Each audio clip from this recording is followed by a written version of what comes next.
hit that button then. Hello everyone. Good afternoon. Which camera am I? There's 3 cameras. Hello, good afternoon. Welcome to Splits Party. If you haven't joined here for the first time, we're going to be doing some mini painting today. I'm Matt, and this is also Matt. I'm Matt, yeah. I'm also Matt. I don't know, we've just been like chilling. We've already got some bevies in our hands, and I don't know, we're just kind of catching up, but also doing an activity here that is very near and dear to me if you've ever seen our channel. I'm huge on mini painting and get into the D&D mini painting and the Warhammer in both my job and real life. So Matt and I have been trying to organize a hangout for a while. And we'll go get a beer every now and then, but we're like, let's do some stream or something together. You know, we're close by. Well, let's go do some in-person stuff. And so we're like, let's paint. And Matt was like, do you want to teach me? I'm like, yeah, sure, let's do that. So we're here, we're painting some stuff. Welcome. Yeah. Stick around. You specifically promised that you were going to teach me the slap chop.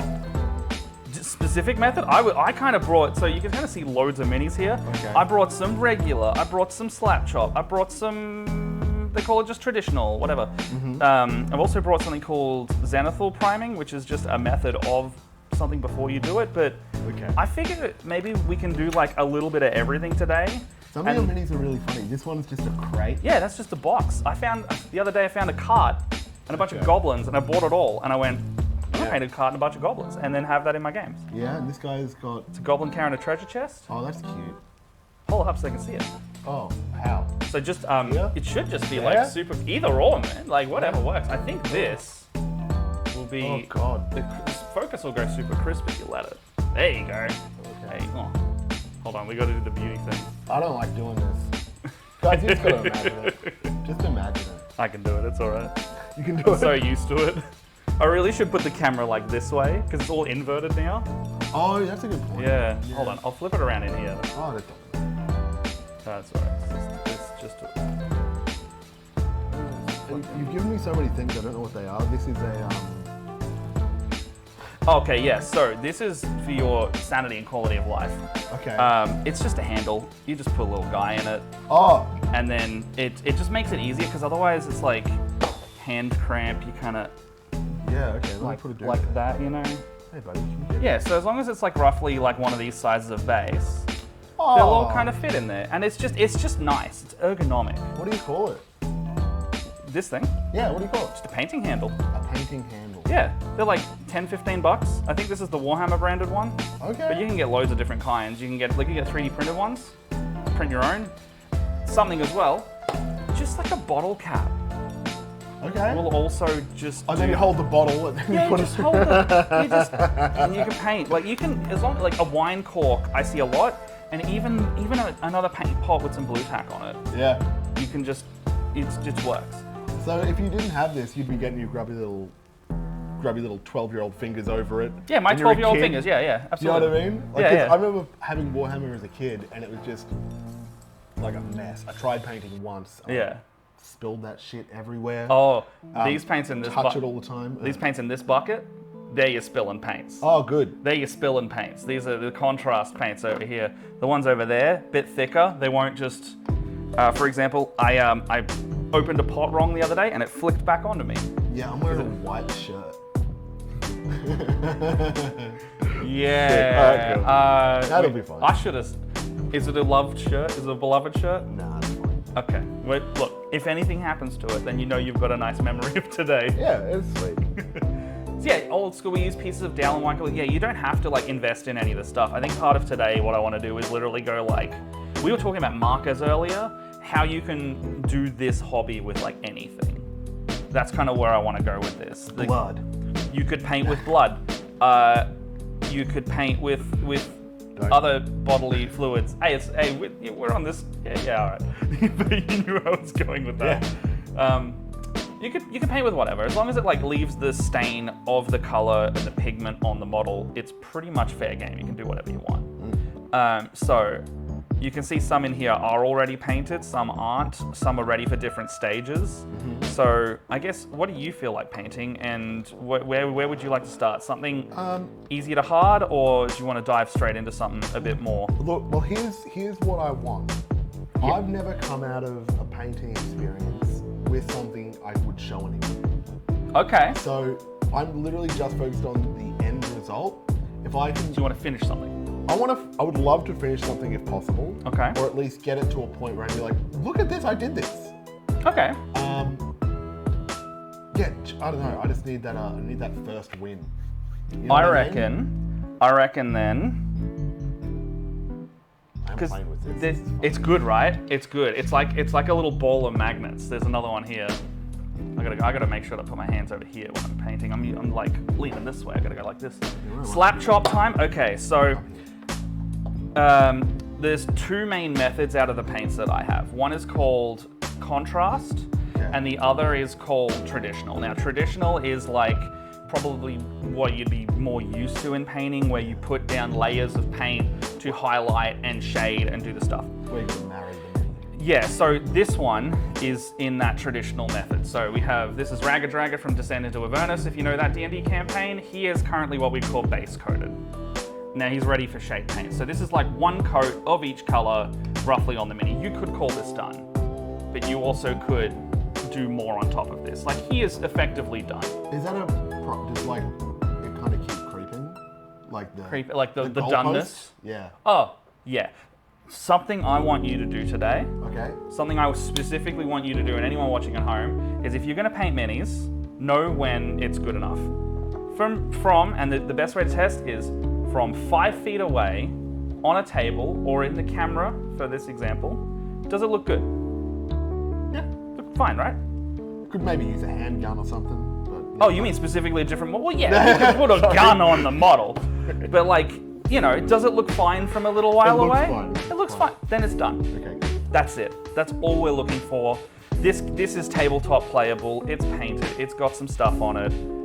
That's going to be serviceable for a mini. And then anything other than that is you're trying to expand your skill set, you're trying something new, or you yourself want to make it with bells and whistles-y. So, Is it rude to bring an unpainted mini to a game?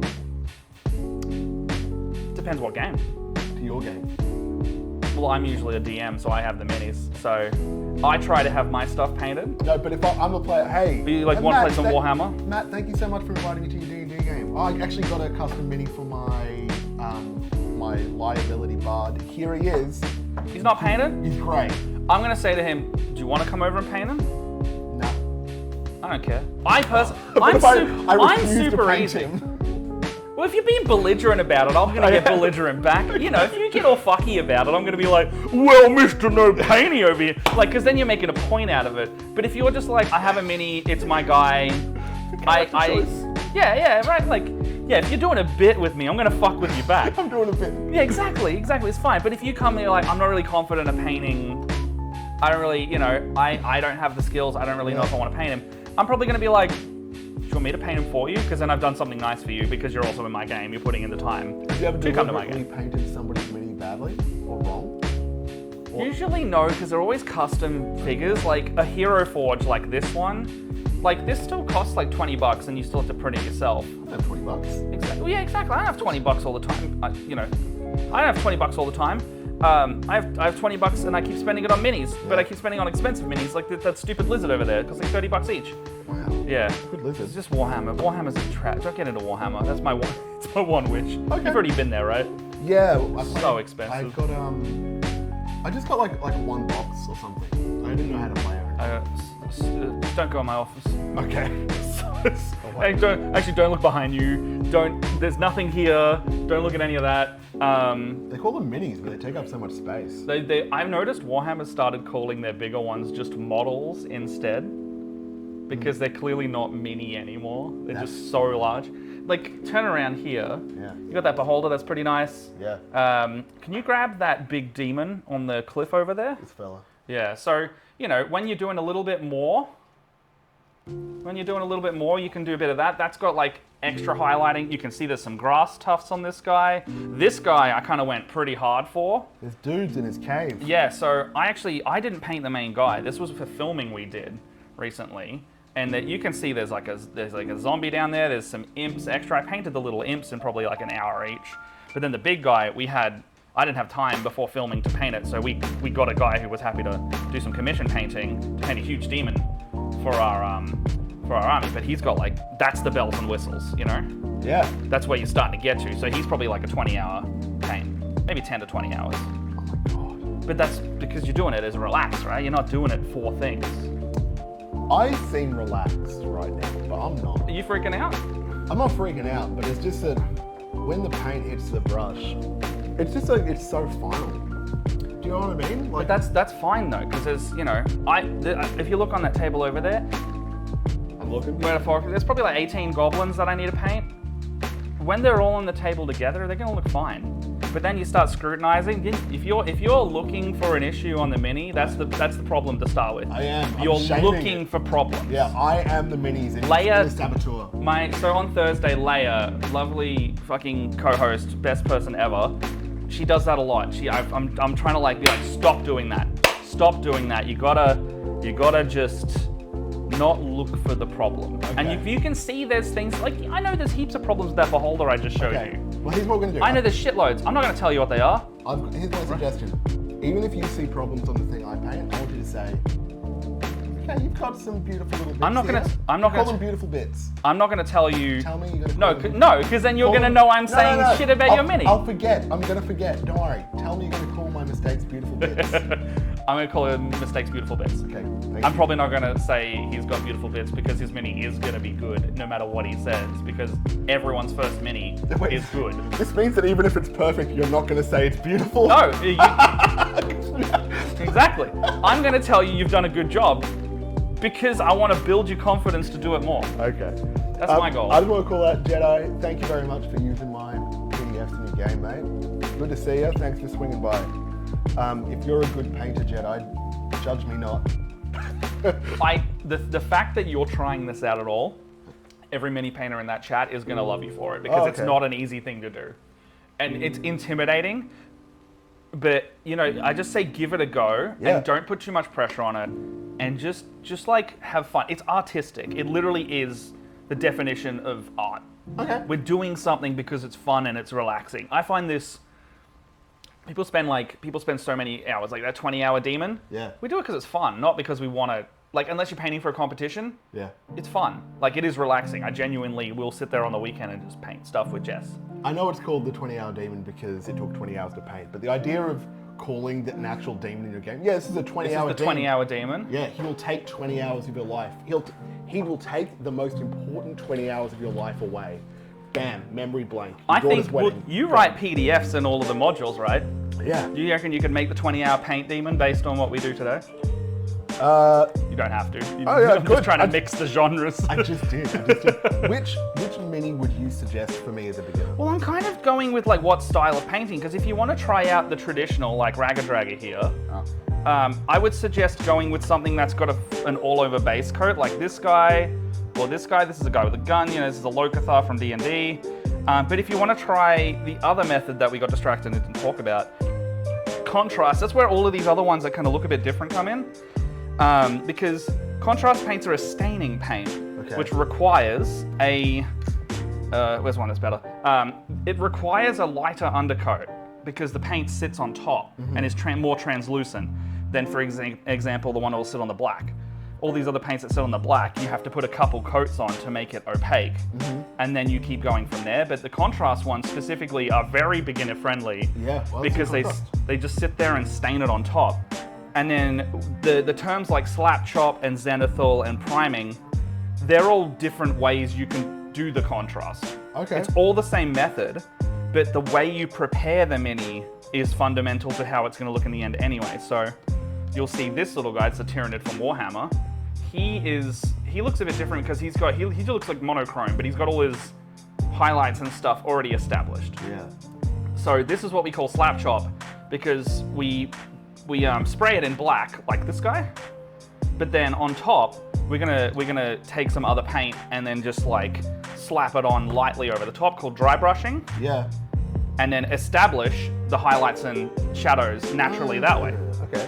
And so when we then put our contrast paint on, it will naturally, because it's translucent, fall into those categories. Like if you were to be in Photoshop and you put a gradient effect over something that's already in black and white, it'll establish the contrast. Yeah. That's exactly what's going to happen there.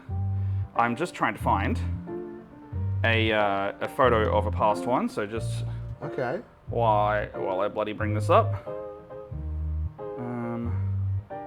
Jedi has a magnifying glass for your painting. You can do that. I got to catch up on chat. So Anthony was saying the whole mini thing's really interesting. In my long life being a role player, I've only painted one mini, especially for an RPG. This is only what my character looks like. As Forever GM, never used them. I used to not use them, and then I started buying them as an excuse to have minis in the game, and then I got into Warhammer, and then it was the end of me.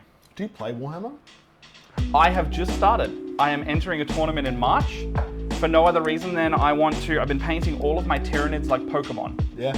And I'm entering the tournament to have a Pokemon-themed army. Cool. And I do not expect to win. I just want to have fun and play with weird little bugs. But you know how to play.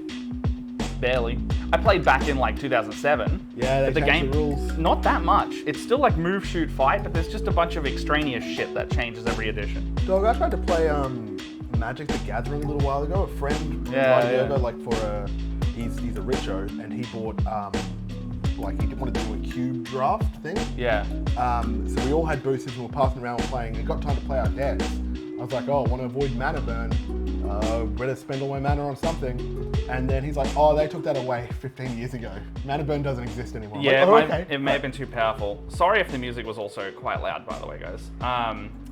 We use loads of minis in my personal games, and for my and this is my job as a DM, going out to people's houses. I need to make the value for it for everybody. So minis are an incentive for me to provide a good game experience. Do you ever sell the mini to the, like if you're running I do. for a birthday party? Yeah, you're like, yeah. And if you want to buy your minis, it's $4,000. I specifically also do, so because they've already booked a game, I'll do like a little per person, like $20 a head. Yeah. And they'll get actually a contrast painted mini that we're doing today. So I'll go buy some of the Nolz's D&D ones, and then I'll keep. They're just like these guys, these little guys. Okay. Just like the cheapy plastic minis. Yeah. And they're pretty good. Like I have so many myself, but it's like a little keepsake, and I'll offer them dice and stuff as well. That's fun. Yeah. The Artist Reel 20-hour PDF demon.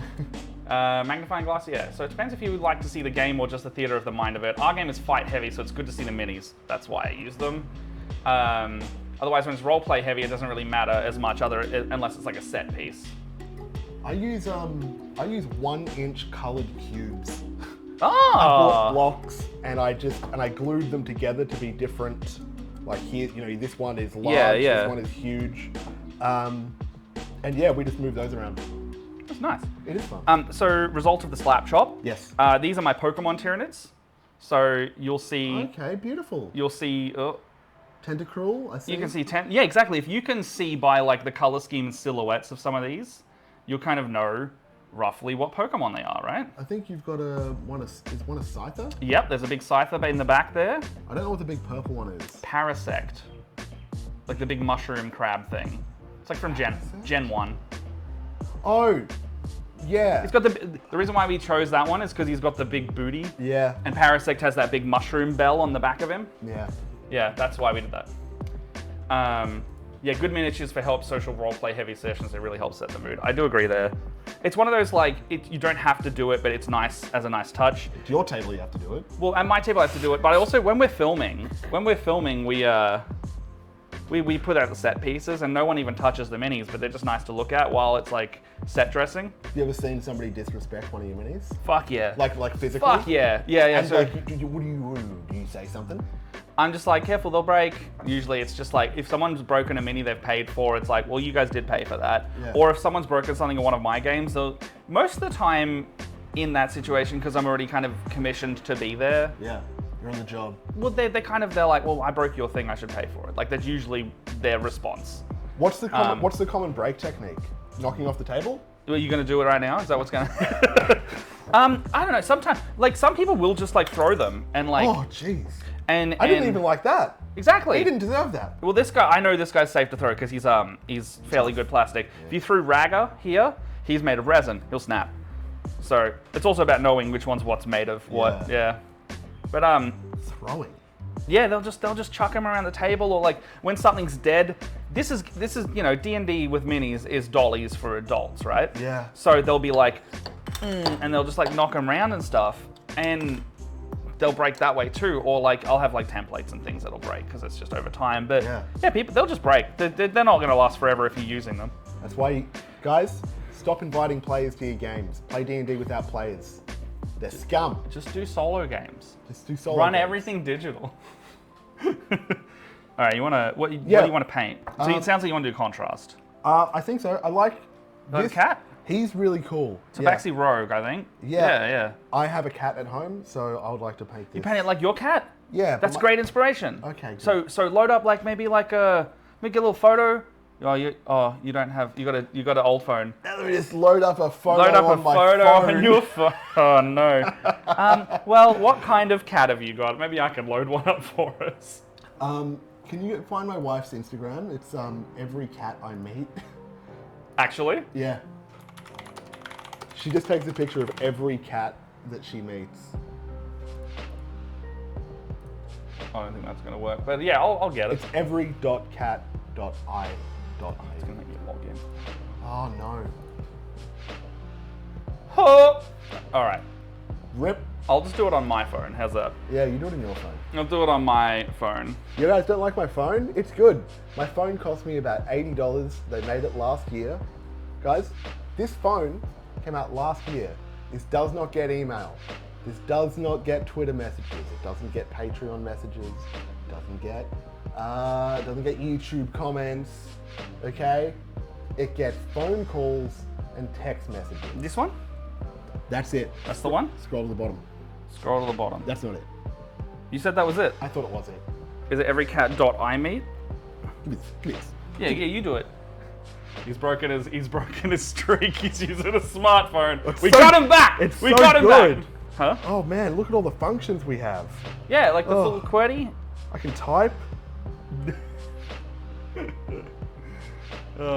I don't make or answer phone calls. That's so fair. I'm waiting on a psychiatrist to call me from a no caller ID number, so I have to just have my phone off silent all the time at the moment.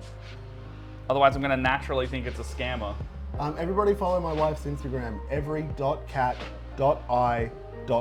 It's just pictures of cats in the neighborhood. That's fantastic. Okay, so here's Is that your cat? That's my cat. Oh, sweet. Oh, you got an easy color scheme to go down then. All Should right. I pick a different cat here? No. That's great. That's going to help you. That's my cat. That's fantastic. He's in a bucket. All right, so okay. What we're going to do here is we're going to take this photo. We're going to start looking at it, breaking down what it is into the parts of the colors. Okay. Now, we don't have to do this every time, but this is just going to help decide the overwhelming nature of 50 different colors to choose from. Okay. So you got your cat. You've also got like armor and swords and things like that. So usually with contrast, it's easiest to start with like the largest thing first. Okay, and the largest thing on this boy is probably his fur. You could do the fur or the armor, I reckon. Okay. Now, all right, so fur being white. Okay. What you're gonna want is, first off, we're gonna have, okay, so these brushes, you know how we were talking about earlier, these are specific brushes. I don't, but I believe you. All right, well, okay, I'll bring it up again. These brushes, specifically, you can see there some of them are a bit rattier. The type of paint we're using, because it's staining, it just gets straight up into the back of it and just fucks it slowly, so we don't use it with the other brushes. Okay. You don't have to worry about any of this. I just Cool. separate them for us. I'm going to use the brushes that you tell me to use. Exactly, so just use these ones. Good. But for anyone who's wondering why, it's because the paint's so thin, it goes up into the metal, and then it will start just fraying it outwards slowly and ruining it. You can't get a nice sharp point anymore. And that's bad. That is bad, but you can always fix it. You can always do all that stuff. What you're going to want to do is, if you've got the white, Yeah. there's a couple whites here that I can actually just conveniently see. These are your white paints. This one's a bit cooler. This one's a bit more neutral. So That's you're pretty cool. pretty cool. Well, let's go that one. And what you're going to do is see how there's kind of like a lot of it's a bit gray, and there's also a bit of white there. Just means that the pigment's not really shaken up. So can you just shake the hell out of that for us? Just until that white pigment has disappeared. I hate paint. Yeah, did you do one of these? And so you'll start to see it like, it'll start like mixing in properly, and that's what we want. Hey, you know when you get instant pancakes? Oh, that's what you're doing. I'm so good at shaking it up. You know, you could double fist it if you like. You could do one of these. You could Okay. Yeah, right. You know, if you put it right near your face like this, you could really, you know, you can double fist it if you want. This is awful. Double fist it. All right, I'm out of strength. You can do it like you're in a Zumba class. Beautiful. But you can actually see, coincidentally, funnily enough, it has mixed in, right? Yeah. Yours is mostly mixed. I think yours is a bit of an older one that I have, so it might looks just great. be stuck there. Are you sure? Would you call this white? So that's the thing. It's transparent paint. It's really thin. So it's gonna look a little grey. Yeah. But here's the thing with white paint: you don't paint white with white. You know, cows don't look like cows like they do in movies. Okay. You gotta tape a bunch of cats together. Oh. We paint really light grey, and it'll look like white. I believe you. Yeah. So I have to. the other thing we can do is if you don't think it's white enough, we can actually do something later to brighten it up again. And that'll be where the traditional painting comes back into play. Okay. Yeah. And you said you wanted to learn dry brushing, so maybe we will do a bit of that. Okay. I don't remember what I've said. I'm just excited.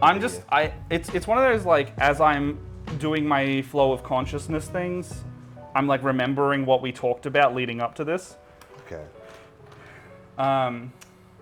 Isn't white tough to do with the contrast paints? No paint, I would argue, is tough with contrast paints because they just, the way they stain, as long as it is not on a large flat surface, it will look good. And he's chosen a model that doesn't really have any large flat surfaces like this Space Marine here, which is all flat armor plates. If you did it on this, it would look super stainy and not as good. But fur, fucking perfect for this kind of thing. I knew it. You've done it. You've done it for us. How thin? Choose a brush size. Now choose a brush size. Okay. Go something a little bit smaller. Maybe I'd say probably not that one. That's the only I'm one. gonna go for this one. Yeah, go for that guy. What do you got? Perfect. Because challenging yourself is if you go too small, you might find that you're not putting it on enough. If you go too large, you might find you're putting it too everywhere. So why is it sharpened to a point and hardened to the point where it hurts me? So, because there's probably paint dried up left in there. Classic. Because of said prior issue. Right. If you do it to one of them, it'll just whoop, bend. Just give it a little hydrate first. Okay. Give it a little hydrate. Give it a little bit. I will also paint something in white. I'm going to paint this little mushroom guy. Okay, cool. I'm having a nice time. Oh, me too. Yeah. Good. If you said no, I'd be devastated. I'm not. No, yeah, it's great. You know what? Fuck you, Matty P. You know what? I'm going to leave my own house because I don't like you so much. When I get back, you better be gone. Okay, so Enough of washing. chuck it in. Let me just grab some placemats real quick because Yeah, these contrast paints are going to fuck us up if we get it on the table. Yeah. I'm gonna make a real bad mess. Yeah, that's why I'm getting those. I'm gonna mess it up. You joke, but I've watched George from our show Yeah. just like plaster half of the table with like one pot. Excellent. I better get my expensive phone out of the way. Oh. Yeah. I've ruined a keyboard with my paint water. Oh, really? Yeah, I actually did it in November last year. Jeez. I was doing Which those. day? I On the 22nd of November. it was something like that actually, just funnily enough. No, I was doing These are classic Australian placemats. I know, right? We think we got it from Jess's grandma. Yeah, these are grandma slash They're grandma. placemats.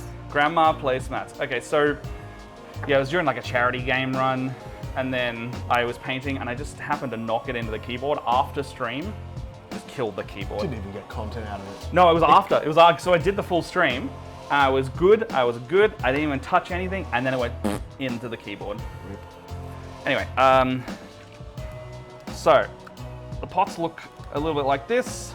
Okay. They'll have a little bit in there. What you want to do is get it about halfway up the brush. This way. You don't want the brush to be like completely wet. You want to Halfway. also don't do what I do. I'm terrible and put it in my mouth You put it in your mouth. all the time. It's a bad habit, and I shouldn't do No, it. not in my mouth is what that kid would say. Mm-hmm. Hey, Simpsons. I can do Simpsons. So usually you want it like about halfway up the brush, like this. Halfway up the brush. So just get a little bit in there. I went too far, but that's fine. Well, you can just wick it off on the side up here. That's okay. not a problem. And if you ever need to just be like way too much, just dunk it in, rinse it out, go again. Okay, cool. So Well, that's about. that's quite a lot on that brush. Oh shit. So, well, we can explain why as well. So if you were to put a lot on it like this, you're gonna see it's gonna kind of pool in areas. Now, what you're gonna do with Don't lick your brushes. Some pigments are toxic. I think Citadel's okay. I know that the Chimera ones are not. But what you really want to do is, let's bring this a bit closer actually. Hello, get comfy and cozy with us. We're gonna come up here a bit more. What we're gonna do is, there we go. What we're gonna do is we just get our paint while it's still wet, and we're just gonna put it in the areas we want it. And you're gonna see, like when I'm putting it on mine, it's gonna run pretty thin, but it's also gonna pool next to areas.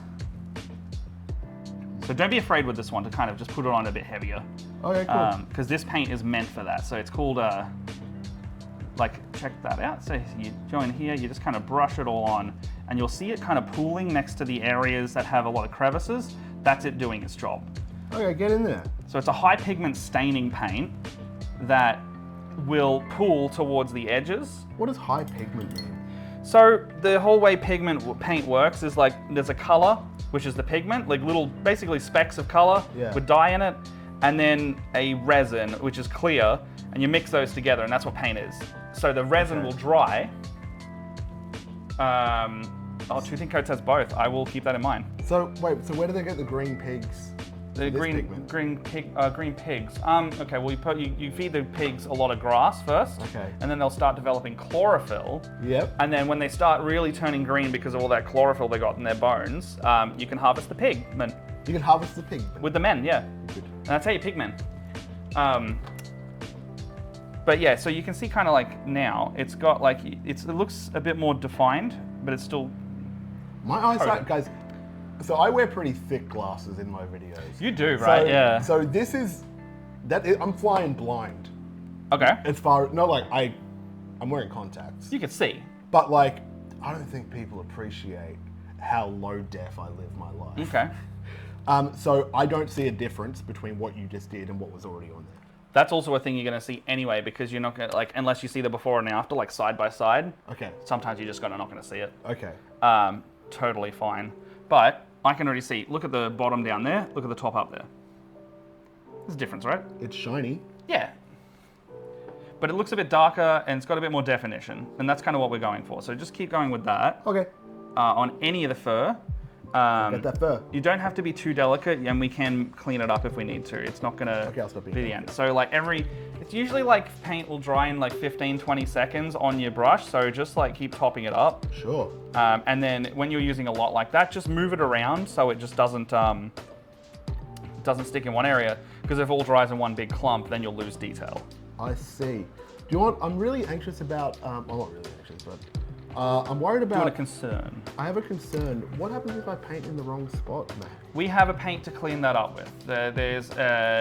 I've got a pot of paint that's the same color as what we sprayed it in. And like, what about the face? There's eyes and stuff. Should I just go over that as well? Yeah, just go over that. Right now we're just doing like the base stuff, and then we can come back through. Like I said, everything is transparent with this. So you're basically staining on top of a stain. And as long as you're staining on top of a lighter coat than the current one is, we're good. So you can either start like light to dark, or you can start largest to smallest with these ones. It's really, that's only my personal preference. You can do whatever you want. Okay. Well, You can really just do whatever. Well, I want to have a nice time. Well, right now you're succeeding because I am. Wee. Yeah, what Matt and I normally do is we'll just head down to like a local pub Yeah. and just talk shit. We'll just have some bevs. And right now we're having bevs with brushes. Bevs with brushes. That's actually not a... actually, they did that at PAX as well. It is. Here's the thing though. That is a bad name. Bevs and brushes? Yeah. Why? I don't know. There's just something about it that's incorrect. As in like... You know, Like PC correct? Or just like it doesn't flow well? Or like what's the... don't know. I just think it shouldn't be the name of something. I don't have a reason. It just kind of hit me wrong. Bev? Don't you ever gut check stuff? I do. I don't need a reason. But I don't have... That's fair, that's fair. I usually get excited over an idea and immediately just go like, it's time to call it that. To call it that. Well, that's the sparky brain part of me, yeah. Do I have greaves on? I think I do. You've got greaves, you've got some like, so it looks like you've got fur between the leg parts in there. Do I? Yeah, so you can see the little texture in between the bag and the leg armor. Right there in the middle. Yeah, right in there. Just slap it in there. Get in there, boys. Yeah, there you go. Sorry, I'm slow. No, it's all good. It's also like you're trying to be neat as well. It's like adult coloring, in a way. Okay, and I got to get the butthole. But yeah, and Everybody has a butthole. everybody Okay? poops. Don't judge. Everybody poops. Everybody poops, people. Get over it. Get used to it. Everybody poops. Stop making such a big deal about my fucking character's butthole. I think I'm gonna. I really like this orky flesh color lately, so I'm gonna do a bit of that. Sure. I think I'm a problem player. Problem player, how so?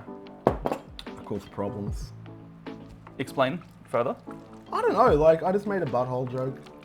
And like, if We have made so much worse on this channel. Sure, but if I had a player that were making a butthole joke, I'd be like, immature players ruining my story.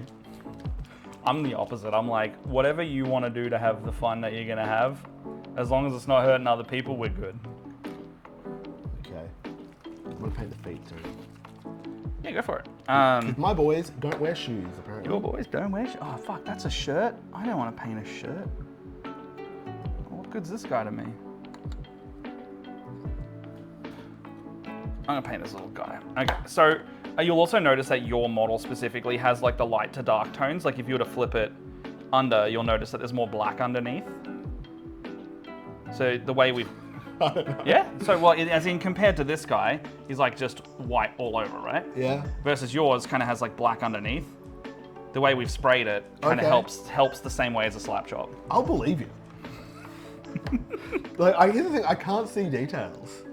I miss nuance. We got to get you some more glasses. No.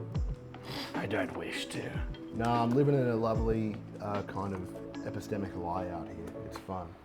You've disconnected your phone. You've taken off your glass. You're in really just a euphoria right now, aren't you? It's so cool. I have no idea what's happening in the world. I don't know anything. I talked to my friend Luna the other day. I just gave her a call just to check up on her. Yeah. And she was like, did you see what happened on Twitter? Man, my tweet blew up. Oh, I did And, see like, that. Yeah, I was getting so many messages and hate stuff. I'm like, I didn't see that.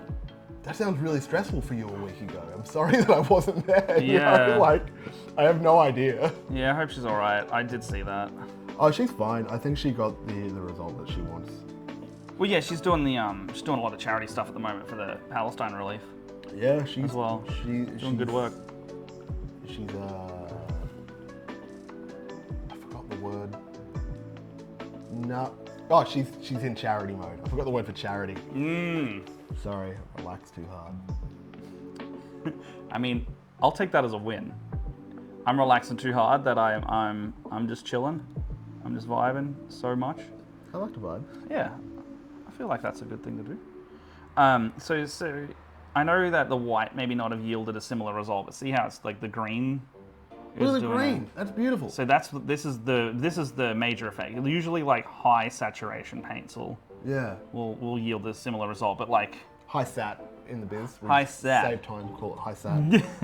you know, high sat, low sat, you know, all them sats, sat theaters, all that. I But think yeah, I'm- like, I think I'm done with my Done with the white? I think I've got him everywhere. all right, philanthropic is a good word for it. Oh, that is a good That's one. a great word for it. Okay, so So let's give a little bit to dry, and we could also move on to something else Right. in the same way, but we just don't want to like yeah, accidentally touch I it. don't want to overwhelm the cat. Have a little Please. look. Yeah, please. You're gonna find a bunch of stuff that I missed. Yep. Stop looking.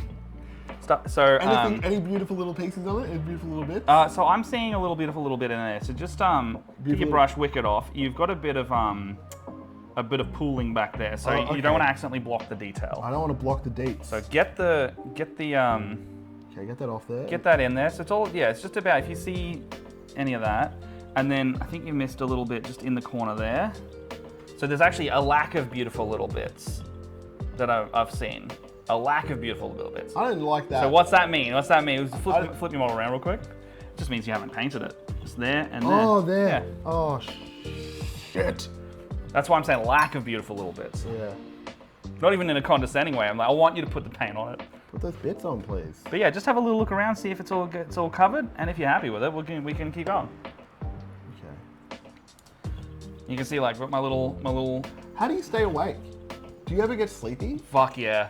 Because I'm All the time. I'm just so chilled out. We've got the Pokemon Zelda lo-fi. We've got a bevy. Yeah, no, I get. This is my happy place, relaxing activity. I don't relax. I don't know if you know this, Matt. I work. No, you work all the time. I work 7 days a week. You should do what I did and force a hobby into your work time, and that way you have a forced relaxation period at least once a week with your friend Leia on Thursday mornings at 10 a.m. AST. Put a quick plug in there. Yeah, there you go. On my own stream. But yeah, like, I don't know. I love doing this. Like, me and Jess will sit down. Jess gets really anxious about it. Yeah. Because she wants it to be perfect. Yeah. This is why I keep telling Leia, don't try and make it be perfect, because you will crumble under your own expectation. I painted him. Yeah. He's good. If you're liking it, that's great. And that's the most important part. I can't stress that enough. If you like doing it, just keep doing it. He's got his little hands and his elbows and all the bits that you wouldn't think have got some fur on it. Isn't he wearing gloves? I don't know. I have no idea actually. I'm just generally I don't asking. think he is.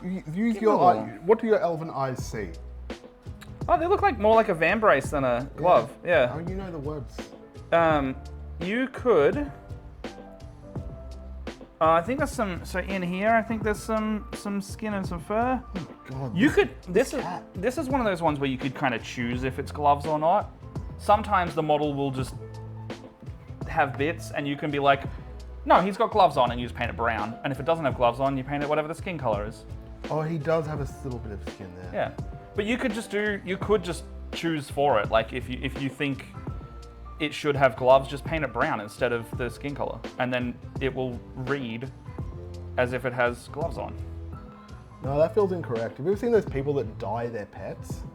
Oh, yeah. Have you seen that? I don't. That can't be good for them, right? If I see a blue dog, I'm running. Okay, I'm running away. I've seen a blue dog before, but it's usually a person in a fursuit at a convention type thing. Fair enough. But I don't think the dog would like it.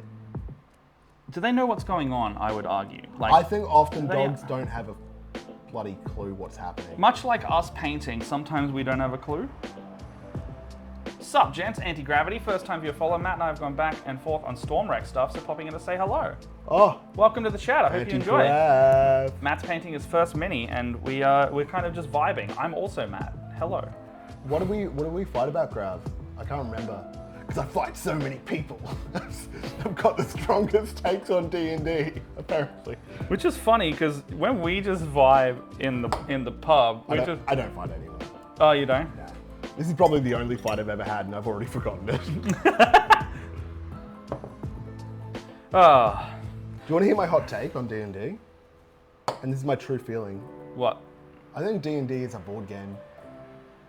Yeah, tell me the entirety of 4th edition. You tell me 4th edition wasn't a board game? No, I said the opposite. I said I think it is a board game. No, but like, So I'm saying, you played 4th though, right? nah. It's a board game. Okay. It forces you to use minis and tiles. It has like very board game elements. And if you play some of the D&D board games now, that's actually closer to 4th edition than 5th edition is. But like, I'm saying even like original D&D. I'm saying that's a board game. I don't disagree. Okay. Like it's just a different kind of board game because we're playing a tabletop game, and board games fall into tabletop anyway. What's the etiquette for putting a brush down? Have you watched it? I haven't watched it. Wash it is the etiquette. Wash it. There you go. 4E was a board game, 100% hated it. I started in 4th edition, right at the end of 4th, and then it went to 5th, became more theater of the mind. I went, let's go. Well, I'm saying 5th edition is a board game as well. I agree. Okay. Chat, 5th edition board game? So see how there's a grey in there? Oh no. Means you still got some in there, or the paint dried while you were using it. Oh no. It's fine. I'm just this is more just like the learning thing. So we can Your hand? you can just get it off with like that because it's still kind of wet, or you just do this a few times. There's also stuff called brush soap where you can, if you care, but sometimes you just get your finger and just go like this, Okay. and it'll get out of that. But that is how how it went stiff when you first were using it. That's why. Yeah. Paint. But these brushes are meant for this purpose, so it's not a crime to do this. I don't think I do not think that 5e is a board game. It's like, can you explain further, like how a board game? Because I can see the argument. I want to see the math. The math? Yeah, I want to see show your work. Like why is 5e board game? Just because that's where it goes on the shelf. Oh. Well, yeah, that's fair. I can agree with that pretty easily. Yeah. I thought you meant like the mechanics and everything as well. No, I think that like if someone is going to I think the layman would categorize it as a board game. I think they do. I think if you were to go, I mean, where are they sold? In places that have board games, Warhammer, Magic cards. Yeah. They're all board games. So I actually frequently call them a board game store. So, and I think that, oh man, have you guys ever seen this? Someone goes, oh, so what is Dungeons and Dragons? And they go, look, it's kind of like collaborative storytelling. So there's one person who's the leader and then the other people are players and you kind of work together to tell a story. And like, Yeah. do you know what I'm hearing? I'm hearing, boo. You know what I hear? Well, you know what my description? They go, what's D&D? And I'm like, acting and math. See, that sucks as well. Here's mine. You would see, yeah, but people, that super broad definition, they go, what do you mean it's acting and math? And then that's the icebreaker opener, and then you explain it a bit more. I like mine. Well, what do you go? It's a board game. It is a board game, yeah. Theater sports with rules. That one sounds intimidating. Yeah. I don't like theater or sports. Or rules. I'm not about any of that. I'm gonna go beer. Yeah, go for it, man. I'm gonna look at the colors. I'm still mic'd up even though I'm walking around. It's so fun. You've got a whole new world available to you, right? He's at the fridge, and the fridge is like right there. So we're still just talking. Hasn't even left line of sight, guys. You have a 1 liter bottle of peri peri sauce. Yeah, Jess bought that the other week, and I walked home and saw it and went, yeah, all right, fair enough. That's too much. She fucking loves the Nando's sauce. I can't stand it. Really? You don't like Nando's. it? Nando's is so expensive. Well, yeah, fair. I don't buy like the burgers or anything. I'll just get like some tendies and some chips, and usually it's about $20. $20 for takeaway is a lot. You kidding me? Macca's is like fucking that much at the moment. I think Macca's is so expensive at the moment. if you're paying for a meal, I reckon like $15 is where you're at. Burger, chips, drink. I think you're going to be looking for a lot of places then. Okay, I don't have a lot of money, so I haven't been to a lot of I was places. about to say, we got some Four Pines Ultra Lows. Yeah, so I'm off the beers, but I drink 0 alcohol beers because it feels the same. It's pretty good. I've never had this, and it still tastes just like a beer. So I'm about this. I also like Four Pines, so I'm liking it. We're having a sober bevy day. Yeah, that's recycling. Yeah, I dig it. It's forgot the other thing we were talking about, but I like the beers. Yeah. The thing about the beers is, I was drinking for ages, and I went back to Brisbane, and I went for a big night out with like catching up with people. And when I got back to my brother's place, I was like, all my fingertips are tingling. And he goes, okay, we're just gonna check your blood pressure. That sound good. And he goes, oh yeah, your blood pressure's a little bit high. So I went to the doctor like a couple of weeks later. And he goes, yeah, you got high blood pressure. So from that, I went, oh, okay, well, I'll just stop drinking for one. I don't need it. Yeah. But it was actually a little bit hard just to stop altogether because there's so many situations where you're expected to have a beer in your hand, and I don't have the charisma to just fucking, buck the social trend. Oh. But having a 0 alcohol beer, it feels the exact same. It's great. I think. Well, I'm happy to like just like dive in screaming and not listen to my brain into a conversation sometimes. But sometimes I'll be like, I went to a party on the weekend and I didn't know anybody except a couple people who rocked up like an hour or two later. So it was just like I would just listen to conversations, and then I had like a beer, but then I also would just get like a Coke or something, just something in my hands, or like there's a grazing thing. I just go sit near there and like just listen and do that. Actually, that's a good point. What's good about having a beer is like it's just in your hands. If you're in a conversation that sucks, you can go, I'm gonna get another one. Yeah. And then you leave and you never come back. Yeah. Ditch them. I definitely don't feel like the social pressure for the drinking side, but I definitely, the can also functions as like maybe a fidget. Oh yeah. Like, I think that's part of it, or like something to do so you're not just Are wondering. you one of those people that like you'll rip this off? You'll rip the tag off? No, I don't really And care. then you got the little nub that cuts your lip? No, sucks. actually. Do Okay. you rip them off? No, not anymore, because the little nub cut my lip. Fair. I haven't done that in a very long time. Yeah, and now you're thinking about it. I actually am. You're gonna nub it. Turn the tag to the side. Here's the thing. I gotta turn the whole can to my side because I got a big nose and I have to drink like this. What do you mean turn the tag to like? They just turn the tag to the side. Why? I think so they can drink like this, but like check this out. I can't tilt the can anyway. I can't tilt the can. Like, you check this out. I can't. There's nothing. Hit it with your nose. There's nothing coming in. It just rubs against my nose, and there's no liquid coming out. Grab it with the other hand so they can see. Oh. And there's just nothing coming out. Like, Yeah. there is no liquid. I've just got a big nose. I got a big schnoz in my face. Sometimes you get schnoz, ladies and gentlemen. Exactly. So it doesn't. I guess that's why I don't care about it, because the tab doesn't matter when you've got a big tab of a nose. Oh, if you turn it sideways, it'll pop off without breaking. I see. Oh, I thought it was just I because thought our it was like schnoz got in the I way. thought it was like turning your cap sideways. Like, I don't need to be cool. I don't need this peer pressure. Yeah. All right. Oh man, I lost my thing. What do we do next? What are we painting? Well, I've got some browns and blacks out because I figure. Now my kitty has. Is that like a dark brown, or is that like a black red? Black It is color? dark brown, and the undercoat is caramel.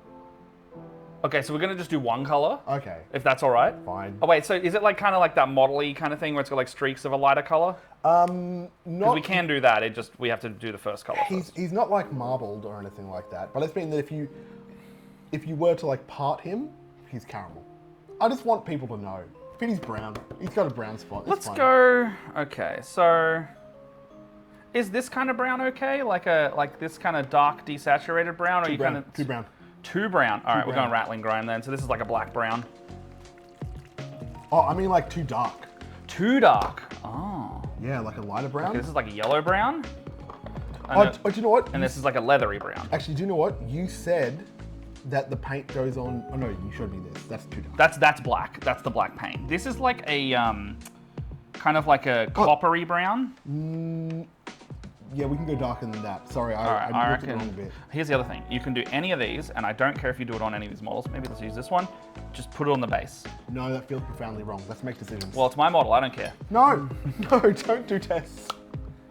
You look at any of these models over there. They all got tests on them because you paint over the base anyway. Oh, we're gonna paint the base? Yeah, fuck yeah. Oh, So like, look. So here's a little test. This is the yellow brown. You like that? it's a bit poopy. It is a little bit. It is a little bit bumwy. So let's not go that. Here is the. Arken Forge, hello. Hey, Arkenforge, how you doing? Hello, definitely Sean from Arken Forge. Ah, buddy, no, that's buddy short. Okay, so you got, here's a bit more of like, it's a light leather, Okay. and there will be one more in here. Yeah, I want that's to see kind one of more. like I want to see one more. a dark leather. One If you more. can help me find, it's just, oh, it's right there. Don't worry, we got it. This is the dark leather. This was what I was going to suggest if we didn't go for a. So that one will look like that. Like a dark leather. That's what I want. And then That's my boy. this is the other one I was thinking if you wanted to look not as brown, but a bit like darker to black, but Man, colors are really hard. Their only job is to be seen, and they are so hard to But when you describe. get choosy, you've got like, look, brown, desaturated dark brown. I want that one. This, I want the one you just did. the grime one. Yeah. See, I like that, right? It's good. It's good shit. All right. Okay, wait, do I shake it? Yeah, give it a shake. This one's probably, because usually the lighter colors have a bit more of a problem. The darker ones, not so much. Yeah, it's getting fun to play Hot Wheels. Right now, your subscriptions fund this stuff for me. So this, it's like breaking even on all the minis and all that. I mean, not the minis, but like the back end. Do some people have a mini paint shaker? You mean like that right there? Is that what it does? Can Yeah, we hold do on. it? I wanna Yeah, let's I do wanna it. let's shake. I forgot to set it up, but yes, let's do that. Shake my shit Yes, up. it's actually it's a test tube mixer. Oh, really? Yeah, the science community has it, and then the mini painters found it, and we went, no, we want that. So they cost about $70, but they're just a little centrifuge. Okay, yeah. They're fucking rad. Let me blend this boy. All right, let me see if it'll get in there. I'm gonna put my finger in there and see if it goes numb. It will. Hit me. Press.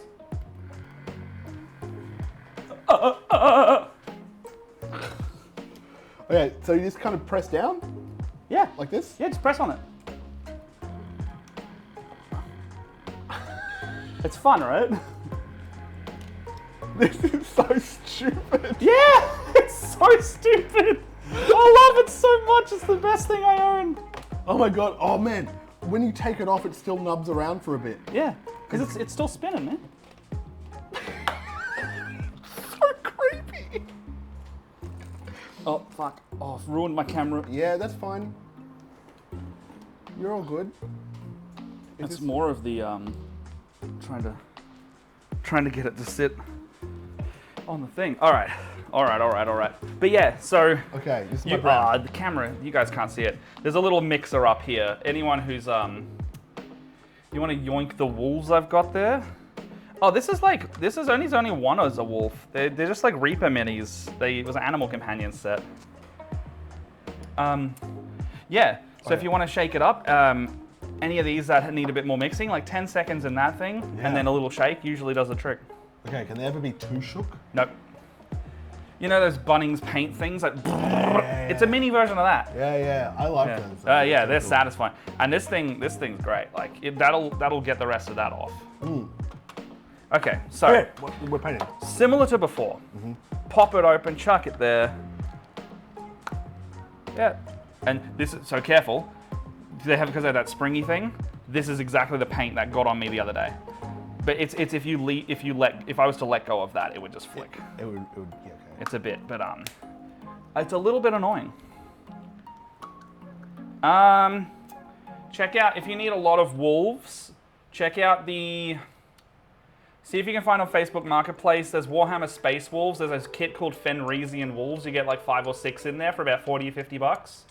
And they're dire wolf size, so they're on a 50mm large base, which is correct for D&D. I think they're 40mm base. Correct for D&D. Oh, because You need the specific base sizes sometimes. Okay. But yeah, like if you need wolves and dire wolves, the dire wolf will be that. If you want to spend a bit more cash and get 10 wolves, there's like the vampire counts in Age of Sigmar Warhammer. They have like flesh hounds or like zombie wolves, which are like undead looking, like they've got like fur and shit missing, their guts are hanging out. You get like 10 of them for like 80, 90 bucks. Okay. Yeah, they're pretty good. It's not so expensive. Yep. Okay. I don't recommend it if you don't, if it's just a whim. I don't remember which brush I was using. I think it was this one. You can feel free to change it anytime. Like go smaller, go larger. I would recommend like, are you doing just like the face and stuff now? Just a couple of spots. So just spots? Yeah, just Maybe go down a size. Like go to this little guy and then It's his you left just ear. maybe like wet him first. Oh, wait a minute. Yeah. Wet him and then wick off just a little bit. And then just make sure you got like that little halfway up the brush and then just kind of go where you think it would look nice. Okay, halfway up the brush. Yeah, right? that's pretty good. Okay. And then just, he's got some on his face, on his ears, on his back. He's not really got it on his belly, Okay. but just where you think, just as this is your artistic interpretation of him. And just less is more usually. So like, just do a bit, have a look at it, look at your reference, have another look at another bit, see if Okay. it's good. Well, I want to get this whole ear. No worries, Anthonyms. Thanks for joining us. Yeah, get the Fenrisian wolves then, I reckon. They're not like zombies or anything, they're just big dire wolves. And this is weird, but like my cat's taint is also brown. So let me just get in here. Yeah, just get in there, paint that butthole. You'd be surprised at how many minis have like modeled penises and like boobs and things. Like there's a lot. Really? Warhammer doesn't do it as much anymore, but they had like a whole series of like demonic people and they had like titties and dicks hanging out. Okay. This is kind of all I need for this coloration. He doesn't have a lot. Do as much or as little as you want. Well, that's about it. Then that's it then. Because sometimes I'll crack out a paint and spend like 5 seconds on it, and it's because it's all it needed. Okay. So I'm thinking. Oh, fair. All right. So that's the skin done, right? Skin's done. Skin's done. He's cool. I really like that actually. He's got like that lovely little just bit up there. Do you want any on the face area? Because right now, if you were to look at him, you can't really tell he's got any brown on him. You can on the back. It's up to you. He does. I don't think you can see any from the front. Yeah. Can we see that reference, please? It's mostly like you don't have to go exact. It's mostly if you were to look at him on the tabletop, you're gonna be looking at him on the front the most, right? So what do you want to see on the front? I guess. I don't think you're gonna be looking at him in the front the most. Oh yeah. No, I think he's fine. All right, leave him as is. He sparks joy. You're doing it. That's mini painting. That's mini painting. That's mini painting, everybody. That's bloody mini painting. That's what we're doing. Okay, so what do you reckon next? Armor? Yeah, so let me actually do some imagination. So this looks to be a row. He does look to be some kind of swashbuckler. I think that's what I bought her as, yeah. Okay, I'm seeing, to swashbuckler, I want bright. Bright? Bright so colours. So maybe some like blues? Uh, What are you thinking? uh, How bright? And you talking like saturated bright? Like this kind of green when I'm talking saturation, or a bit more subtle like this kind of green? There's lots of, because you've got your color and then you've got the intensity of said color. okay, because we have ways to describe color, I think. Yeah. It's What have I got? I've got a pouch. I've got it's like a little brown satchel maybe. I've got a dagger on my front. Uh-huh. I've got some kind of wrap around my leg, I think. And so the armor has to be. Does the armor have to be grey? I suppose it does. No. Well, it's a rogue, right? Rogues don't typically wear metal. They wear leathers. That's definitely scale. Well, you could still put that chainmail-y looking bit in. It could be a breastplate, it could be scale mail, and scale can be like a leathery texture as well. Okay, It's entirely up to you. I'm thinking like It'd be like plated leather. I'm thinking metallic blue for the metal parts. Yeah. And So do you want, my other question is, do you want that metal to be metallic looking, or do you mind if it's like a grey to represent the metal? So I've got two different paints for that. metallic looking, please. Okay, so in these dropper bottles over here somewhere, there'll be some like silver ones. Okay. What's that one? Metallic. Polished. Is there one that's more like broadsword silver? It all has there's bronze, copper. There's about 10 of them, but I don't know where they are in this box. That's all right, I'll find them. What are you painting? I'm probably gonna keep doing this little goblin. This one. Oh, So this one's gonna be super bright. That one's a bit darker. So I've got a solution for you. yeah, you do. All right. So we're gonna actually use this little guy for this one. Keep going. Sorry, he's quite separated. Oh my god. You could you turn him upside down. Oh, this Okay. is amazing. Best purchase I made. That's one of my favorite. Out of everything, that's one of my favorite things. How shaken up is it? Still get a bit more. So Oh yeah, so just keep my, them going. My pleasure. I'll keep. It's a sensory thing too, right? I just can't even think when it's happening. I'll take that as a yes. Ooh. Makes brain go burr. Oh. Does it have like a little ball bearing? There's a in ball it? in that one, yeah. So this is the Army Painter brand, and they're speed paints. If anyone's interested in these ones, it's specifically the speed paint metallics. Now they brought out this to like mimic the contrast, Yeah. but no one's ever done metallics in these yet. So Okay.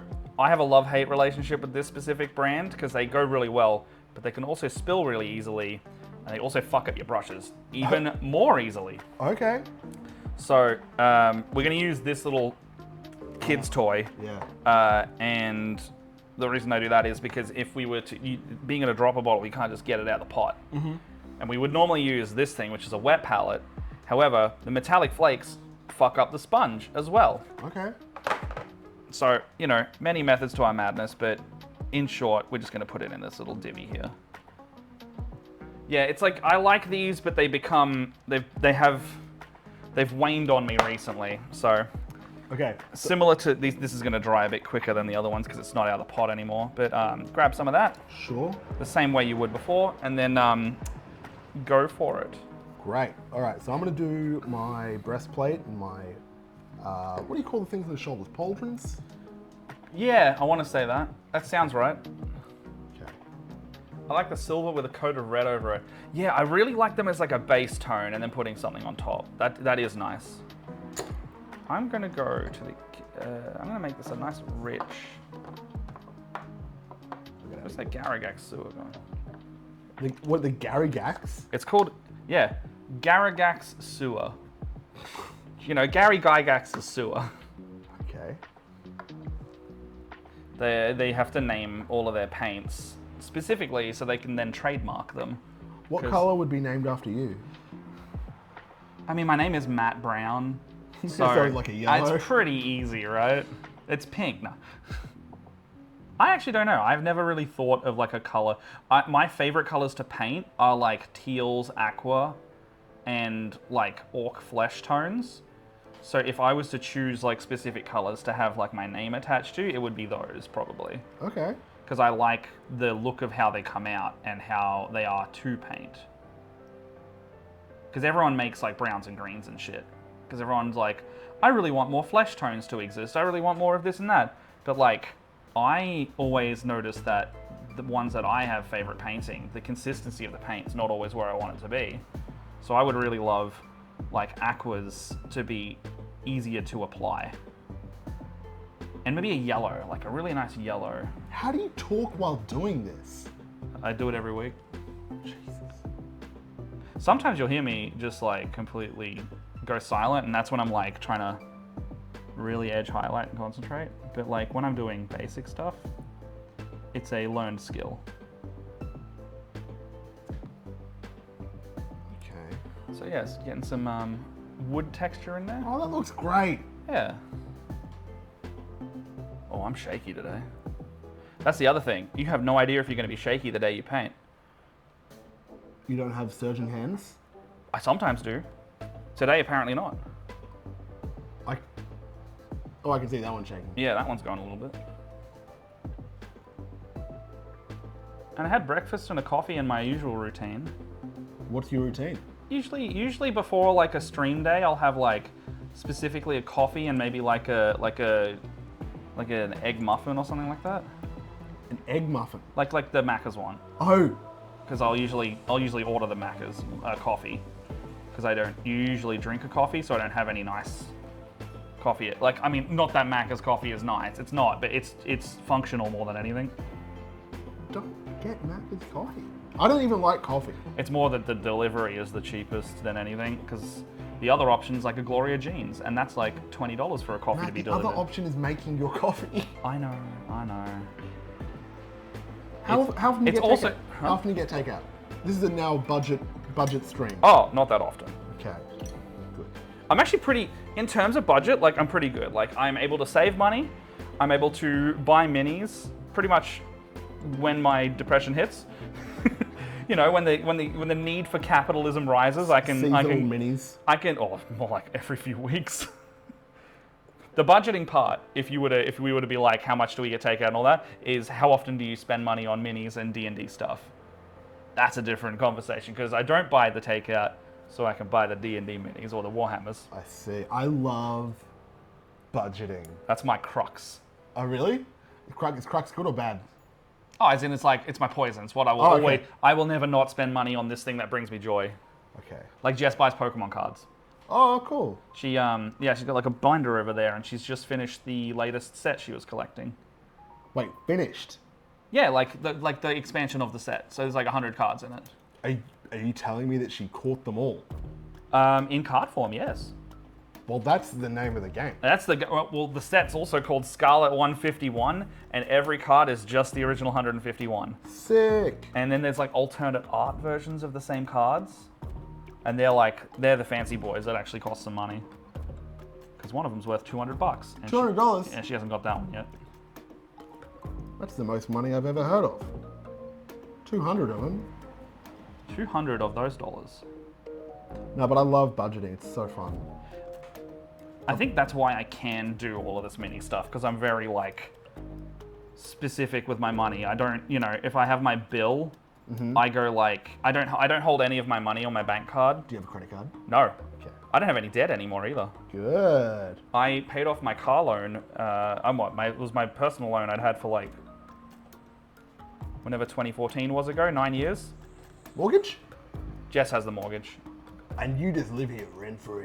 No, I pay rent actually. Really? Yeah, we do like an ethical split thing because she owns more than me. Okay. So we worked out percentages of like what we both earn, Yeah. and then like I pay like X amount, and then she'll pay like basically the remainder on it. Sure. You don't get equity though. No, I don't own the house. I also don't want to own the house. Oh. I do not wish to own the property, so I'm not putting in the mortgage in the same way. Are you two married? No. I love this painting stream. No, we're not married. We've just been together for a while. How long have you been together? Fuck, it'd be like 4 or 5 years this year. Okay, that's fair enough. We've lived with each other like longer than we've been together. Mm. Oh, I know. Hold on. No, as in almost as long. But yeah, no, she already owned the house, and I simply moved in. I think my wife and I didn't combine finances We haven't either. until like about the maybe 5 or 6 year mark.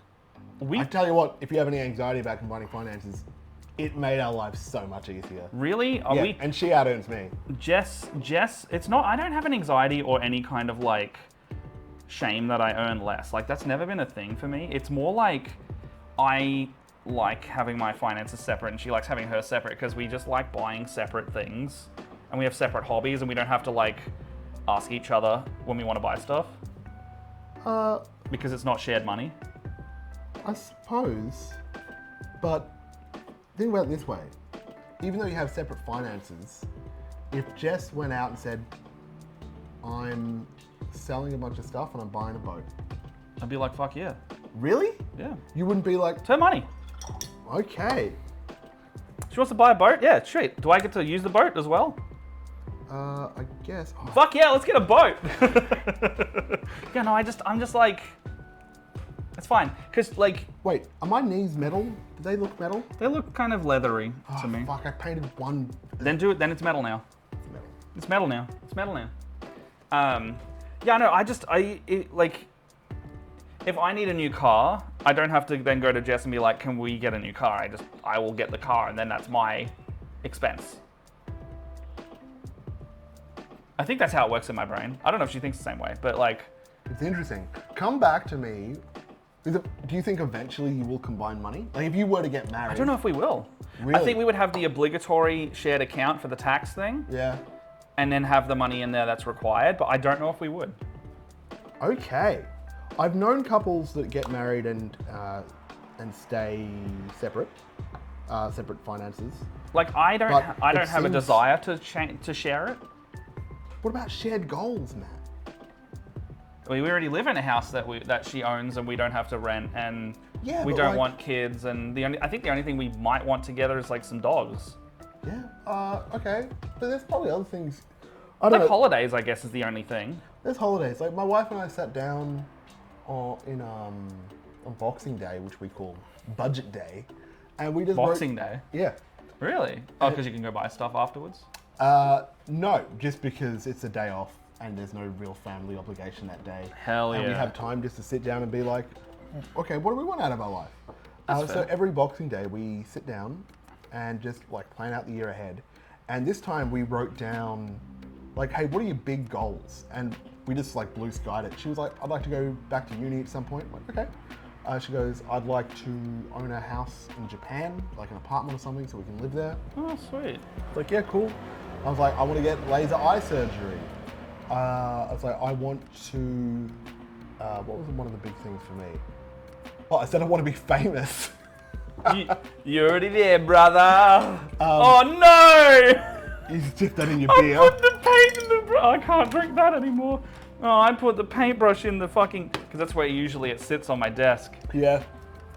It's a can. I can't. Yeah. Well, I've definitely put paint in my beer, so I can't drink that anymore. Yeah, fair enough. But- Jess wants to go traveling, so she wants to go to like the other Disneylands she hasn't been Yeah. to, or again.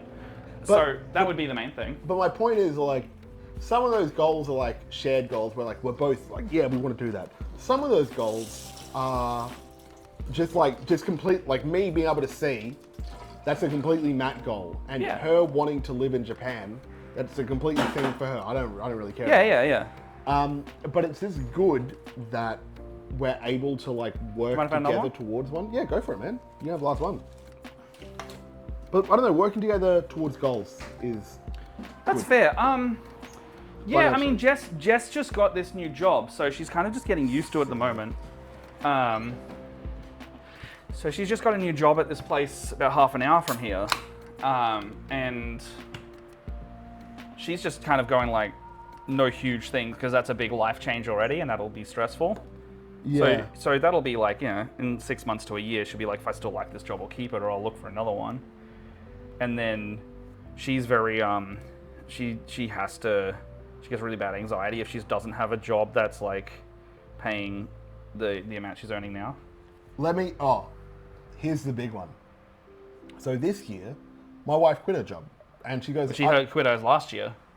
Yeah. Yeah, She so didn't she's- work for 3 months. She is. My wife is unemployed at the moment. Mm-hmm. Well, like, not really unemployed. She can literally work whenever she wants, but like, she's willfully unemployed. She just goes, I'm just gonna like go try a bunch of different jobs and try some stuff for a year. Yeah. And even though that means that like that I'm carrying the financial burden this year, it's just good that we can do that, and you guys could too, as well. I don't think I could afford. I don't think with my income I could afford to do like the mortgage and all that. And stuff I on just top. meant structurally. You guys could like. Oh yeah, if we reach some could. agreement where you could make that kind of structure work, but Yeah, I know. Like, I mean, I when she wasn't working, I paid roughly double what I usually paid in rent, so that we wouldn't run out of money quicker. If that's what you mean. yeah.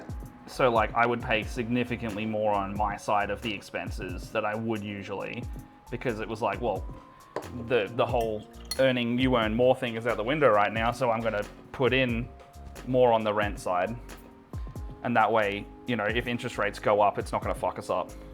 And they do go up. They sure did go up a lot. Woof woof, they go up. However, she also has a lot of savings that she was like, she didn't work for 3 months. Hey, Scrane, how you doing, bud? Yeah, that kind of thing, It's tricky, but I love thinking about that kind of stuff. I specifically, I've actually given myself 3 years of content creation stuff. Where like I'm doing pretty well, and like I do make my living off this stuff, but I don't know if I'm gonna want to do it forever. So like in 3 years' time, that's my junction to like sit down and go Reevaluate it. just see. Like I'm just gonna push as hard as I can in the meantime. But in 3 years' time, I'm gonna sit down and go, do I want to keep pushing this hard? Do I want to do this, or do I want to go retrain as an accountant or a financial advisor or an economist? I definitely know. I love money. It's I so definitely, fun. I definitely know that I struggle in like an office job, like a 9 to 5 office setting. I can't, like, I actually can't do it. Oh really? Yeah, no, it really fucks with me. I've always done ABN kind of gig work, and that I think that works for me, because I can, sometimes I'll front load a bunch of work and then I'll have a bunch of money to just like sit on while I'm doing a bit less work. Like last week I worked a shitload.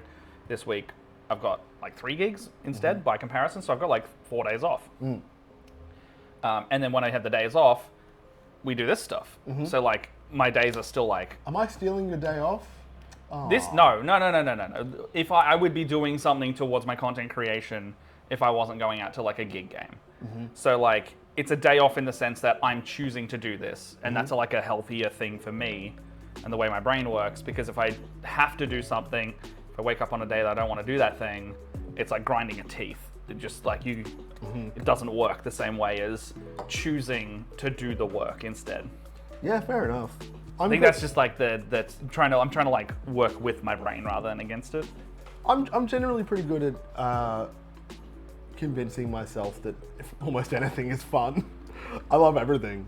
That's fair. I love No. fucking shopping. I love. Do you like editing? Love budgeting. I like editing. I am struggling editing. Oh really? Yeah, no, I am like I'm up against a wall trying to edit right now. Damn. Yeah, I am. It's Can't do it's it. just such a big task. It's such a big task. Yeah. Yeah. Gotta break that shit up. Look at me just giving the most basic bitch advice. Exactly. So, well, the thing is, editing requires my full attention. I can't have any other side media on at the same time. Yeah. So, and you have to do it for a long period of time. That's a recipe for disaster for my head. Look, I think I'm done with my. I'm not doing a good job, but I'm just kind of moving on through it. fair. I think I'm done with my metal colors. I want to move on to a different color. That's cool.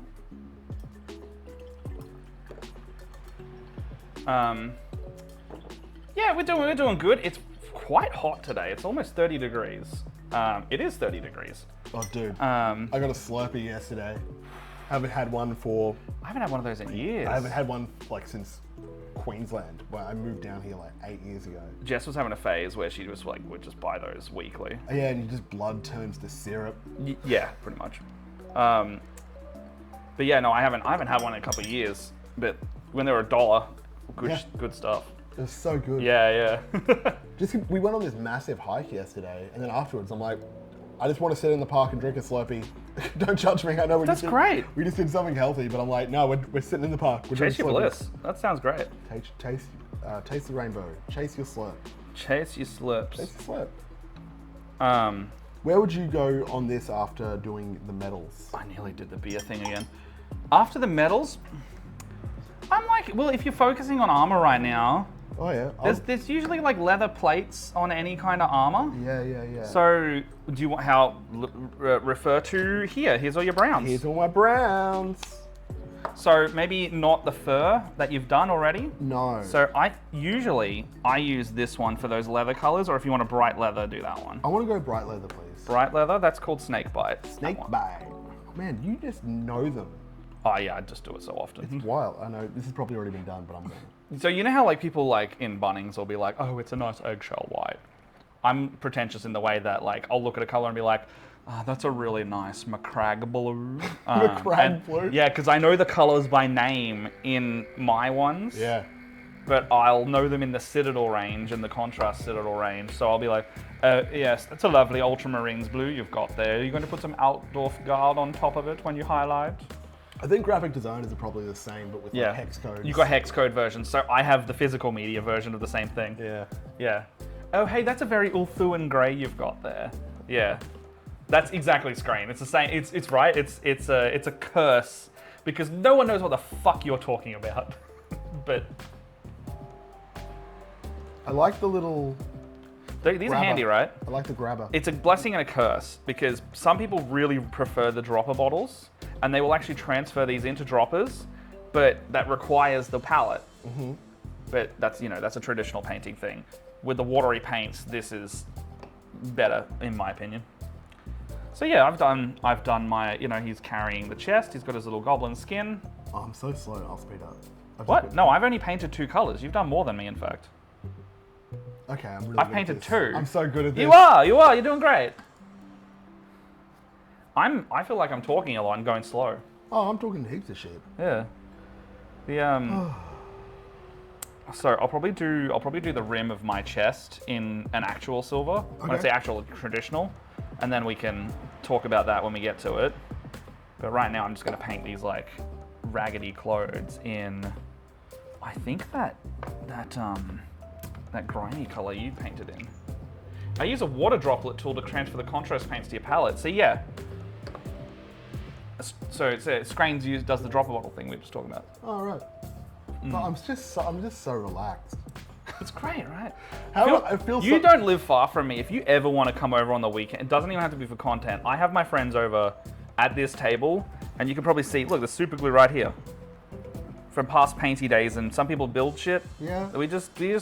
They bring their shit over. You don't have to bring shit over, but you can like just come over and vibe. Yeah, I'd love to bring my wife over and do this sometime. Yeah, do it, man. I would love to do that. She was telling It's so relaxing. she was telling me that she goes like, I'm so bored. I've got all this time. I'm like, that's good. Oh, yeah, get her into hobby painting then. But the thing that she landed on is she's going to go to Big W, and buy a bunch of like gemstones and glue, and she's going to try. Oh yeah, like some. She's going to like bejazzle a dress. Yeah, yeah, I think it was like a TikTok craze or something. yeah. Jess just got into is it crocheting? No, she got into cross stitching the same way. Oh yeah. They have like cross stitch kits that came out for like $5. That's always looked so fun, cross stitching. Yeah, she's got like, see that tub over there with that little red yeah. guys on? That's a whole tub of cross stitch. They're sick. so cheap. How long do they take to do? Hours. 'Cause they seem better than a puzzle. You know. Well, it's another physical craft hobby. And she finds it the same level of relaxing as painting. She'll just put some TV on, she'll just cross stitch for a bit while I'm playing some games.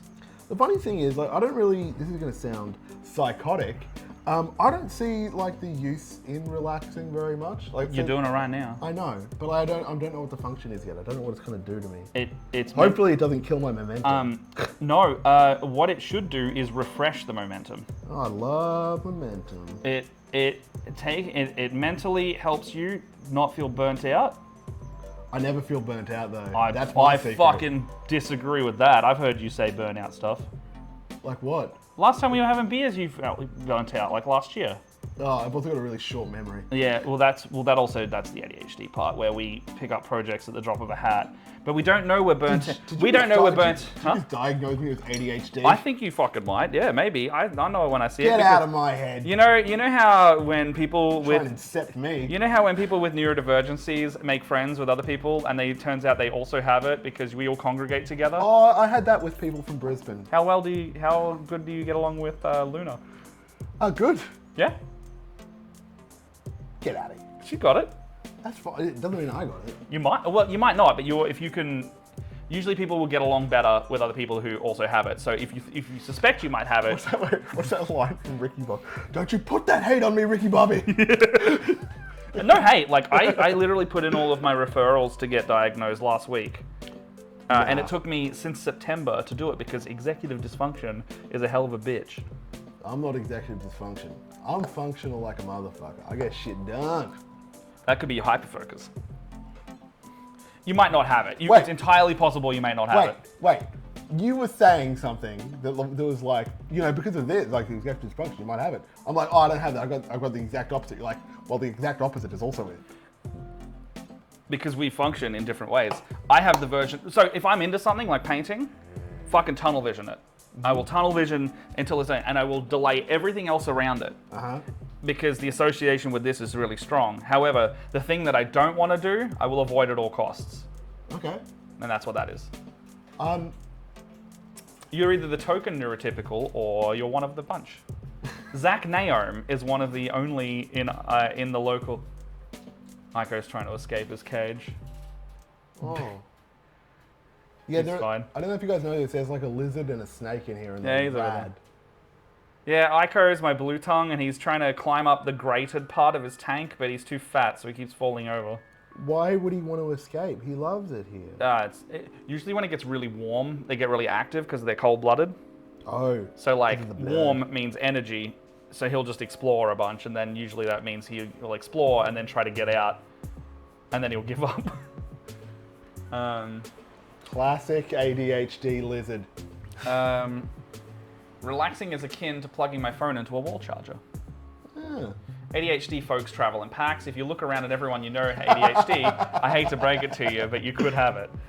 You're either the token neurotypical or, I've had a number of people say that to me. You might not be. You entirely might not be. I really don't think I am. But I don't. You're not hyperactive, but you could. I don't know. You could also just be like just a little bit. If I am just a little bit, I'm that little bit that wouldn't get any utility out of any kind of diagnosis. The other one that's very similar but has similar traits is autism. So you'd be exhibiting the other one, which is that, and then I don't have as much knowledge about that one because I know I've got the ADHD more than anything. The thing about D&D circles is that I've had multiple people like loop me into whatever they've got going on, and it happened with We're oversharers. That's another symptom. we're at a pub I was at a pub with AJ Winters, Oh yeah, and she got it. there was this. She does. She got it. I stayed with her in Perth Yeah. when I went over there, and I stayed with her for a week, and she's like, she was realizing that she may have both at the time, ADHD and autism. Yeah. And I was like, AJ, you have 7 different textures in pillows around your couch. You're telling me you don't think you have a sensory thing? And she just looks at me and we start laughing. But we were at a pub and this guy started playing pub rock, but like really bad and real loud. And I immediately just went, I gotta go. I can't stay in the room with this fucking There you guy. go, sensory. No, that's not sensory. That's just being near a really loud, bad guitarist. That's fair. You know what I mean? But like, she said the same thing. She goes, yeah, look at all the neurodivergent people leaving the room. I'm like, what do you mean? You're saying that only the normos can bloody withstand the guitar boy? It could be that it's displeasing to hear, or like certain tones and frequencies and volumes also set people off. Matt, the dude sucked. It could just be he's bad. I'm totally. This is why I'm like, I'm not saying you have it, but it's never, it's never rule it out. Oh, this is the brand that I was using? Is it Snakebite? Yeah, sorry, I did steal it. That's fine. You can steal your own. You need to know, other people the sort that need to read everything. They need to know all the things before they can start. Whereas I'm like, I hate reading rules. I'm going to dive in and learn by doing because I can't pay attention to the rules. I don't know. I think this is going to sound shitty, but I think you can, in the end, pathologize anything. And the purpose of a diagnosis is if you get any benefit out of it. Well, that's what I'm hoping for, because I know it affects me beyond, like, right now we're talking about like the romanticization of neurodivergent traits, but then you have the side that's shit. Like, I can't do things, or there'll be a day where I just can't function. Yeah. Like, I will straight up be unable to do something, and then Jess understands because she gets it as well, but like, I genuinely have no emotional energy and no real energy because I spent too much the day before. And I don't have that for today, and everything important cannot be done. It just has to be a different day. Good teamwork, though. Well, no, sometimes not. Oh, sometimes not. No, because we need to do something, and I can't do it. No, but like good teamwork that she knows and that she... Oh, no, can yeah, help. she's supportive and respects it. No, yes, that is the good teamwork. But no, yeah, I totally get it. And then when she's having a bad time, I also have to be aware of that. Like, Can you imagine being single? This must be so hard. I can, but I don't, I very much appreciate the looking after each other's points that you can't. Like- you ever been in... Sorry. It's like, I just can't imagine. I think the world is set up for couples to a point where, like, in order to get everything done, you do need 2 people to handle stuff. I think it's set up to a fault to be for couples, and while it's great to be in a couple, I think there needs to be more systems for people that might not be interested in couples, or they have more than just a couple, like poly. Yeah. I think we need some systems for that sort of thing, because like, it is a bit fucked of us to, not specifically you and I mean us as a society. No, I set it up. No, I mean, like, did it. yeah, fair. I think it's a bit fucked for like us as a society to just like go like, everyone must be couple to get the best out of life, but we don't have to. Some people don't need to be in a couple. Yeah, I think it's just unfortunately like just market forces moving us closer to like, Yeah, what can a household bear? Okay, you can bear this. Some households can't bear it, but there's fewer of them. Exactly, and that's a capitalism problem at that point, right? Yeah. That's kind of, it's almost exactly what I'm getting at. The systems in place are promoting that versus what we could have, and it'll only do the other one when there's enough of a majority for them to justify spending the money on it.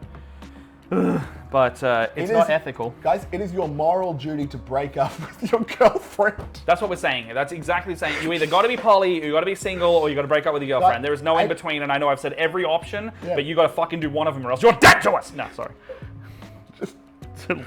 Hey, very harsh bit to honey, launch. I'm so sorry. It's for the economy. It's not you, it's the economy. Well, consider this. We both were talking about not wanting to have kids, right? Yeah. How much does society want you to have 3 children? Fucking lots, right?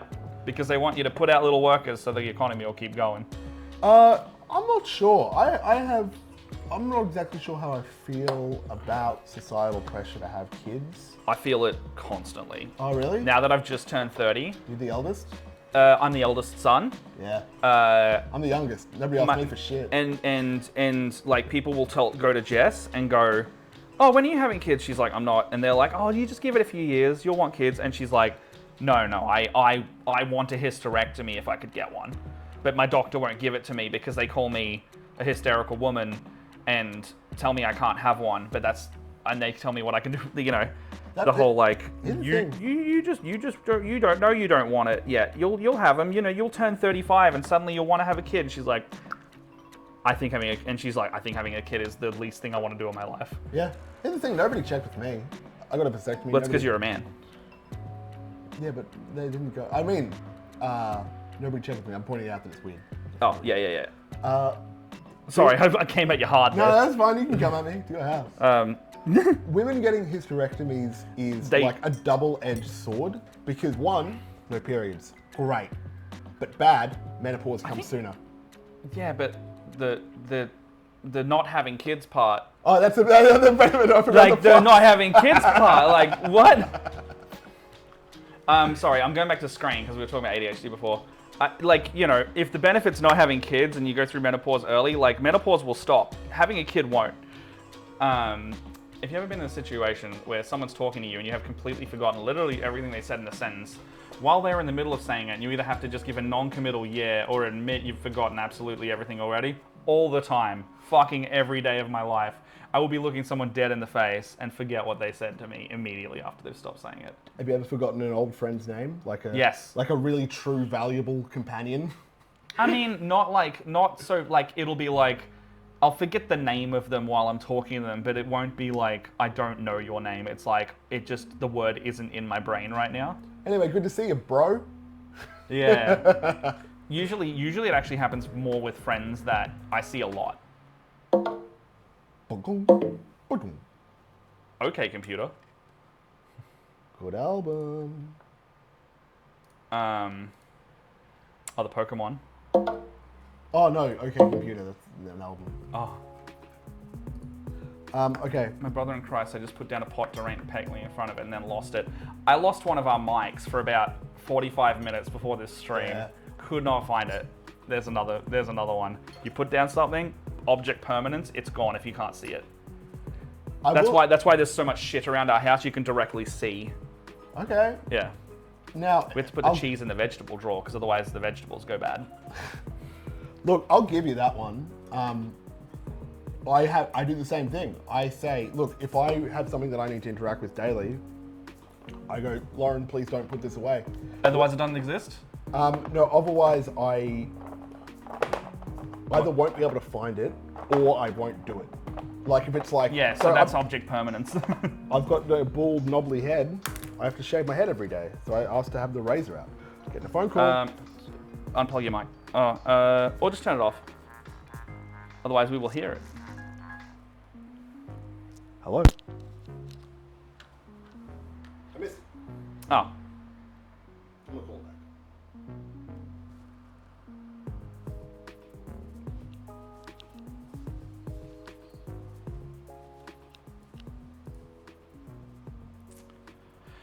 Okay.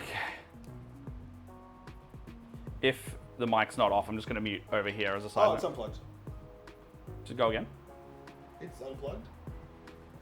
I think it's still on. That means it's still, because even if it's got a mic in the pack. Oh, it's open. Yeah. There you go. Now try. It's unplugged. Yeah, we're good now. Yeah, so Doom piles, my brother in Cry, waiting mode. Yes, if ADHD waiting mode gets me a lot because I do a lot of gig games at night, which means that if I have something to do later in the day, I have to force myself to do things leading up to it because I can't start otherwise because I have something to do already, which means I get put in like a holding loop of waiting. I legitimately can't put anything away or it's gone forever. Yeah, so like this state of my desk is pretty much how so much stuff in our house looks like, because if it's in a drawer, we forget it exists. I think it might have been those Chinese robocalls. Because you can't call them back. Yeah. All right, so yeah, it's like holding patterns. If you heard that one. Holding patterns. What does that mean? So like if you've got something on and later in the day, even if it's hours away, sometimes your brain just can't let you start something. Oh, I've seen people talk about that. Yeah, that's a big. So because I do a lot of games in the evenings, I have to like specifically have plans to do stuff during the day. Otherwise, I'll just holding pattern all day. Okay. Yeah, it's really easy for me to not do any work towards the channel in a day if I've got work that evening. It's like, I've already got a thing today. There's already something on. I don't have to do anything today. That's fine. It's a curse and a blessing because sometimes it'll make you Are you relax. going to do anything today? Is this the thing? This is the thing today. I'm only doing this today. You can do another thing. I might, but sometimes one thing is too many things. Oh. I might do another thing, but I also might play League of Legends for about 3 hours after this. Are you any good? Okay, so here's the thing. I didn't think so. And I've been playing ranked at the moment. I played 6 games of ranked last night to get my placements. I lost 2. But even on the ones I lost, I was still like 15-2. And I don't know why I'm doing so well, which means I'm going to have a real bad streak soon. But I've won 80% of my ranked matches so far. Okay. But I'm ranked really shit, so it could just be that I'm matched against people that are just like not the ranking I'm supposed to be. What ranking were you previous seasons? I have been gold at highest, Okay. but right now I'm in iron because I haven't played ranked in 4 years. Okay, that's down there. That's the worst one. Yeah. I'm in iron 1. My placements got me from iron 5 to iron 1 because it doesn't know where to place me anymore. We should also play League sometime, Screen. I would love that. I play in your mornings typically. Usually around my midnight I'm on League. But yeah, I played like so many matches last night and I had a great time. So I'm expecting the shelf to fall off and then I'm going to be in like, depression, mental health territory after like 6 losses in a row. Yeah, it's a. There's wood now? What the fuck is Wood wood? League. What the fuck? We always used to joke that wood should be a rank. What is wood? Is that below iron?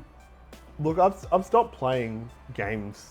I haven't played for a very long time, but I used to play League of Legends, and I had to stop playing that one specifically. Love-hate with that game. Just because I would say the worst things. So I had a period of only playing. So if I was to play League, I'd only allow myself to play ARAMs, which is like the random game mode. It's the fun game mode, and that was it. And then like I got a bit bored of that, so I was like dip my toes into like the main Summoner's Rift, and I was like, I'm only gonna play champions that I'm like good at or really know. Who do you play as? Right now, Twitch, and Jin. Oh, the rat. The sniper Jin as well. I don't know who that is. He's like this serial killer with like a Guy Fawkes looking mask on. Okay. And he has a fixed attack speed because he only has 4 shots. He'll go 1, 2, 3, 4, and the 4th one always crits. Oh, cool. It's a very unique kind of so you can't gameplay. stack attack speed on him? No, Yeah. it actually doesn't work. If you stack attack speed, it'll actually, his passive makes it go to his movement speed instead.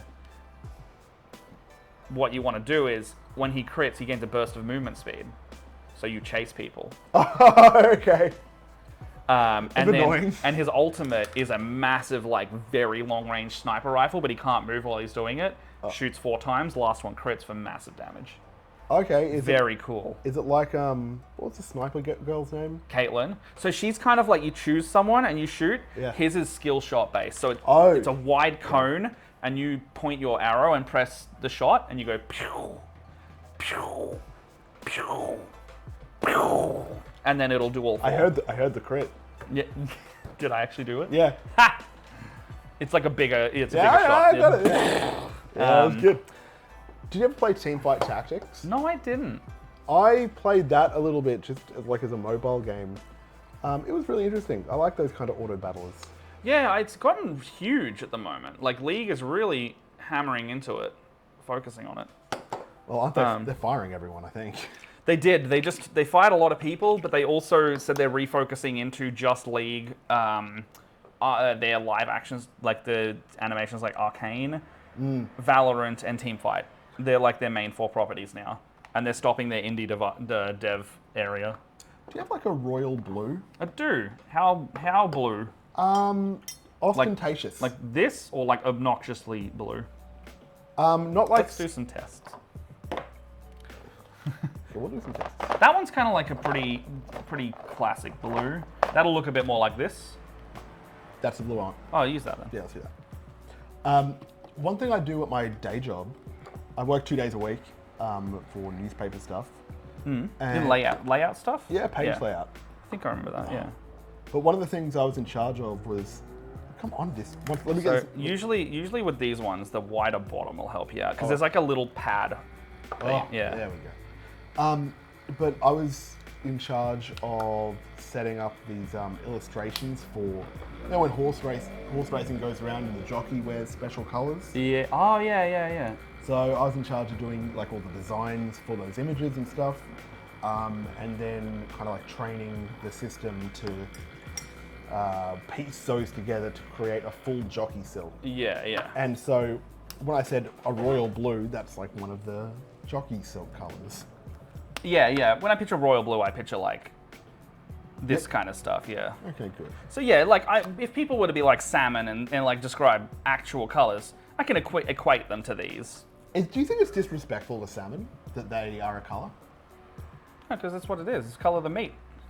Okay, but like if you were Is it the meat that's the color? If you're a salmon though, I don't think salmon's really thinking about color theory. okay, now this is disrespectful. I don't really know if they are. They're thinking about the color theory of it all. I want you to imagine that you're a salmon. I'd be pissed, but I don't think salmon's, again, I don't, if we can pull a salmon into talking our language and having the sentience of it all, are they gonna care? No, I think they're gonna care more that we eat them at all. Okay, one thing at a time. At the moment we're on the colour. We'll get to that. Well, we get into the eating of the salmon. They're also a brick. Do you think it's disrespectful to oranges? Ooh.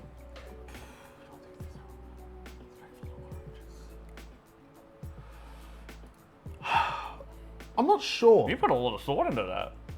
Yeah, don't you ever think about how things feel? I think about stuff, yeah. Okay, good. So I'm trying to like alter this so we. I think it is probably disrespectful to oranges, because like, what does orange the color get used for? I think orange actually was a fruit before the color, and we I think all the colors were fruits before they were colors. Let's just get the get color that straight. the color apple. Yeah. No, I mean like the color green. I know what you mean. The green fruit. I'll have a green. The and thank green you. fruit. Oh, greens. Because you eat your greens. I mean, the whole world's kind of green, right? Also, because green's like, I'm pretty sure For green's now. one of the lowest. It's one of the easiest to see in the color spectrum. Which is why Yeah. so much shit is green. So easy. Give me a harder color. Red. Red's actually quite a hard one. Can't see red. Okay, I'm giving you a blue shirt creature. Cat person. Oh, that's beautiful. That's beautiful. Is that the one? Yeah. Is that what you want? Yeah. I can't see where. I'm doing it right there. Hell yeah. I'm doing these little ropes. That's cool. I was consulted for a brick and roof tile manufacturer. Salmon brick. I learned more than I already needed to know about the bricks. I went to a party once and some dude was a fisherman and he brought like a slab of tuna. Like, Hell yeah, that'd be fresh as heck, right? It was fresh as heck. Yeah. And we cooked up tuna steaks.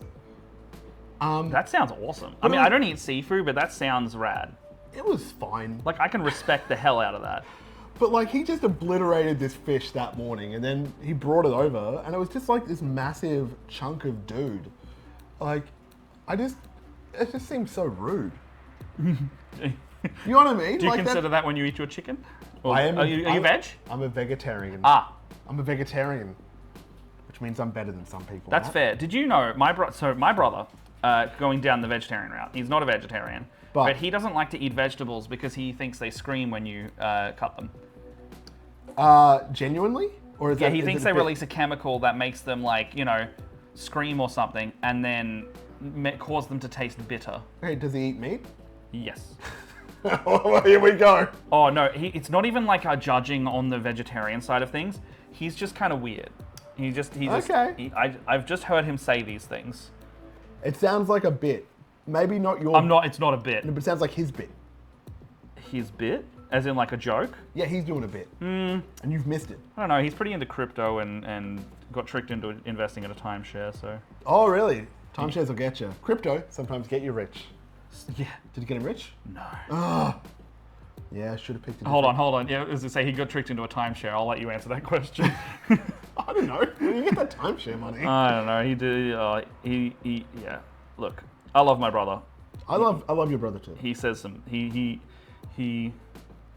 not the best with money. I'm doing a bad job, but I'm having fun. You're doing a good job, and you said you were relaxing, right? Yeah, I'm relaxing. Yeah. Then you're doing the best job. Whoa. Crazy. You ever seen Bluey? I have. What is it? It's just a cute little dog show. I don't like watch it, but I've seen it. You know what it is. Yeah, it's cute. So what is it? What happens? It's like a little family of dogs, and they just do shit. It's a kid's show. They just do random shit. They Like what? teach good lessons. What'd you learn? There was one where, so Jess was telling me about this one. There was one where a mum was really tired Yeah. and kind of mentally a bit sad, Yeah. but it was like really nuanced. So like they would do it in a way that kids like can understand. And then the dad was like, "Okay, kids, we need to go do something outside for a bit." And Yeah. they're like, "Can mum come?" And they're like, "Mum needs to rest a little bit." And the kids were getting upset because they thought the mum was mad at them. But what really was happening was the mum just needs a break. So leave your mum alone sometimes. And that was the thing. It was like, it's okay for your parents to have a rest. And it's not that they're mad at you, Yeah. but they just need a rest. But if you don't leave them alone, they will be mad at you. You could take that from them, I'm but extrapolating. they're trying to say it in like a nice way. They're like, just give your mum a break sometimes. It is okay. They're not upset at you, but they need to. You know how you need rest? They also need rest. Okay. Yeah, That's an okay lesson. it's a good. I thought it was pretty good. I mean, I never got that when I was younger.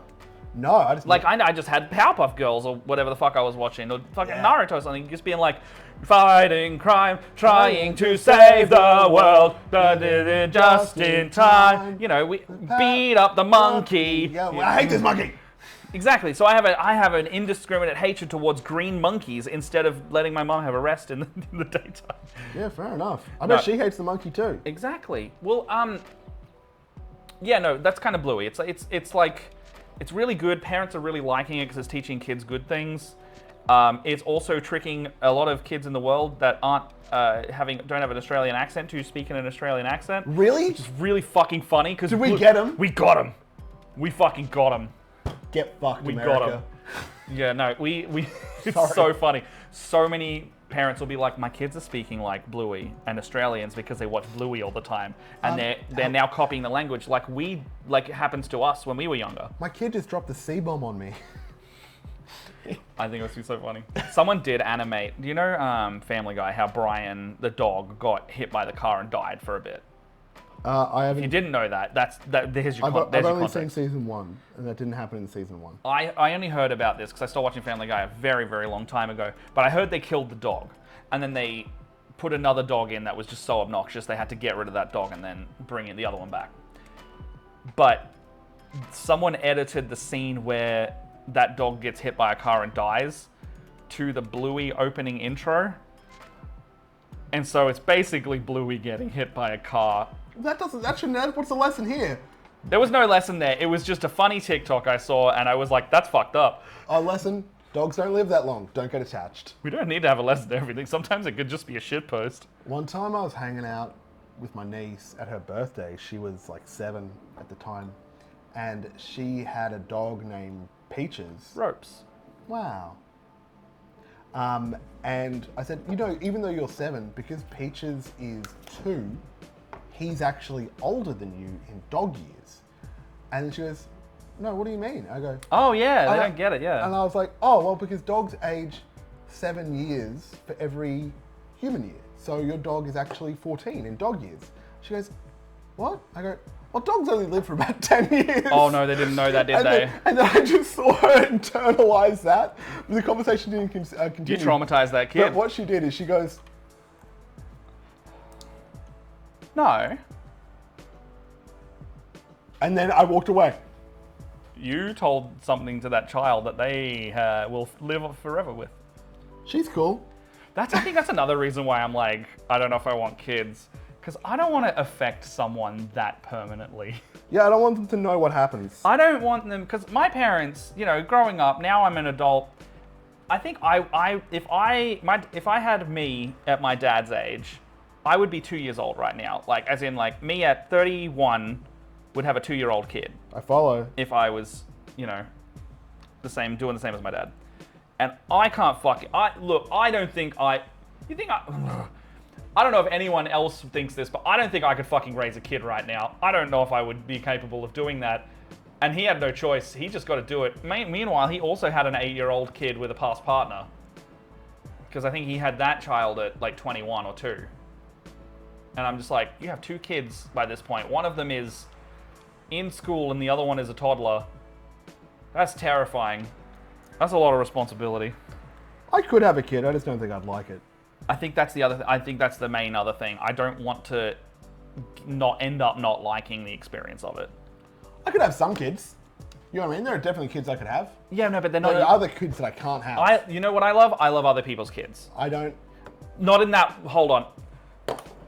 I love the idea of being like the uncle that you can, you come over for a little bit and then you just, here's some fucking painting to do, here's some activities, but then they don't have to stay here. They can go away. Yeah. And then I don't have to teach them life lessons and do the thing. Like, birthday parties are great. I go to do a job at a birthday party. I run D&D for them. I'm their most favorite person. I don't have to discipline them. Yeah. I don't have to do any of the stuff.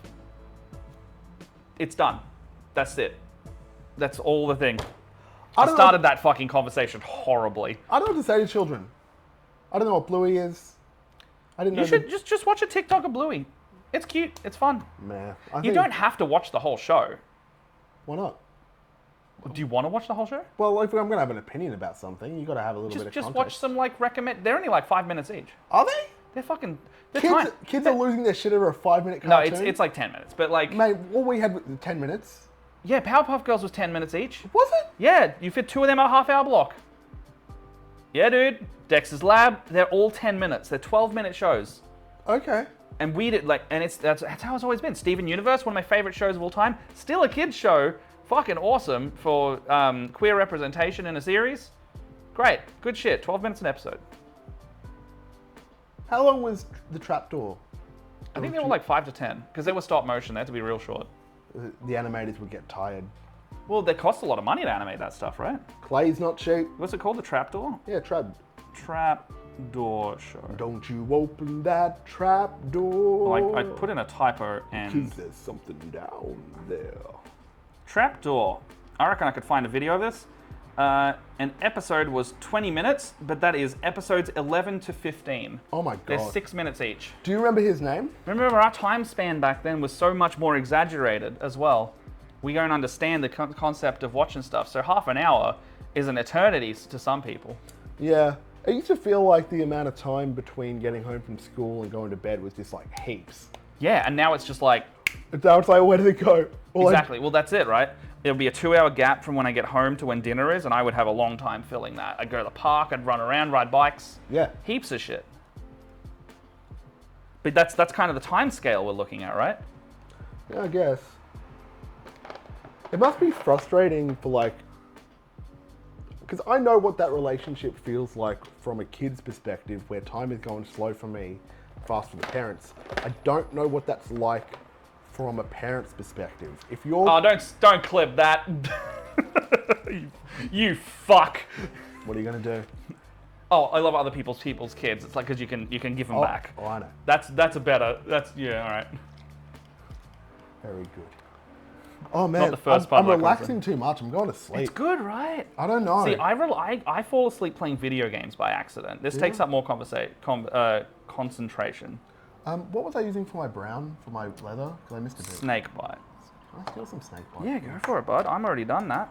I have got most of this goblin done. Really? I'm not even showing mine off. I'm just kind of having fun. No, show it off. Everyone wants to see. No, they don't want to see it. Oh, I'm going to show it off for you. Don't. This looks fine, man. This looks great. Look at that fucking pole in the way. That's great, dude. Thank you. I just don't have the patience. You seem to. But just block out like an hour. You don't have to do a whole model at once. Look at this guy. That took me like half an hour to an hour just to put the black on him. Is he not done? Fuck no. I thought he was just a green man. Well, his armor's green because I sprayed him in green to start with. This is another thing. You can get around certain stages, like painting a shitload of green armor, by simply just spraying him in green. He's a space marine? Yeah. That's what they look like now. Cool. Or is it, there's that other guy here. They're also, Space Marines got larger in scale, so they're easy to paint now. He's littler than him. Different armor, different model types. Oh, okay. This is in Primaris armor, whereas this is in Gravis armor, which gives him better stats. Blah blah blah blah blah blah blah blah. That's fun. Do you like my making fun of myself voice? You don't have to make fun of yourself. I was mostly making fun of people who like are particular with the game.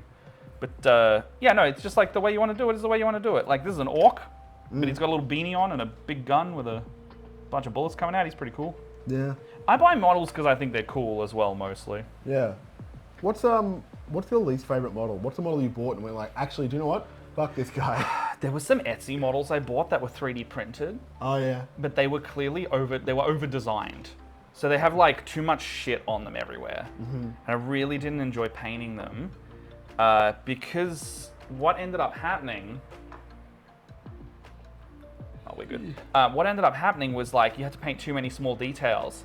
And the reason why it was so small is because they designed it in like ZBrush or whatever Blender thing they're doing, but then they just scale it down really tiny. Oh, that doesn't work. And well, it does, but the model looks good at the size that they've made it. But so when you print it at 25mm for D&D, it's too small to paint suddenly. So you got to print it at like 70, like a 75 scale. They're just like this big instead of this big. And suddenly when it's that big, it's fine again because there's lots of little nooks and crannies to get into. But when they're tiny, it just becomes a pain in the ass and really tedious. So like you're sitting there and you do really fine detail and then you fuck it up and then you have to fix it. And you fuck something else up because everything is so close together and so small that it's just a constant system of fighting yourself.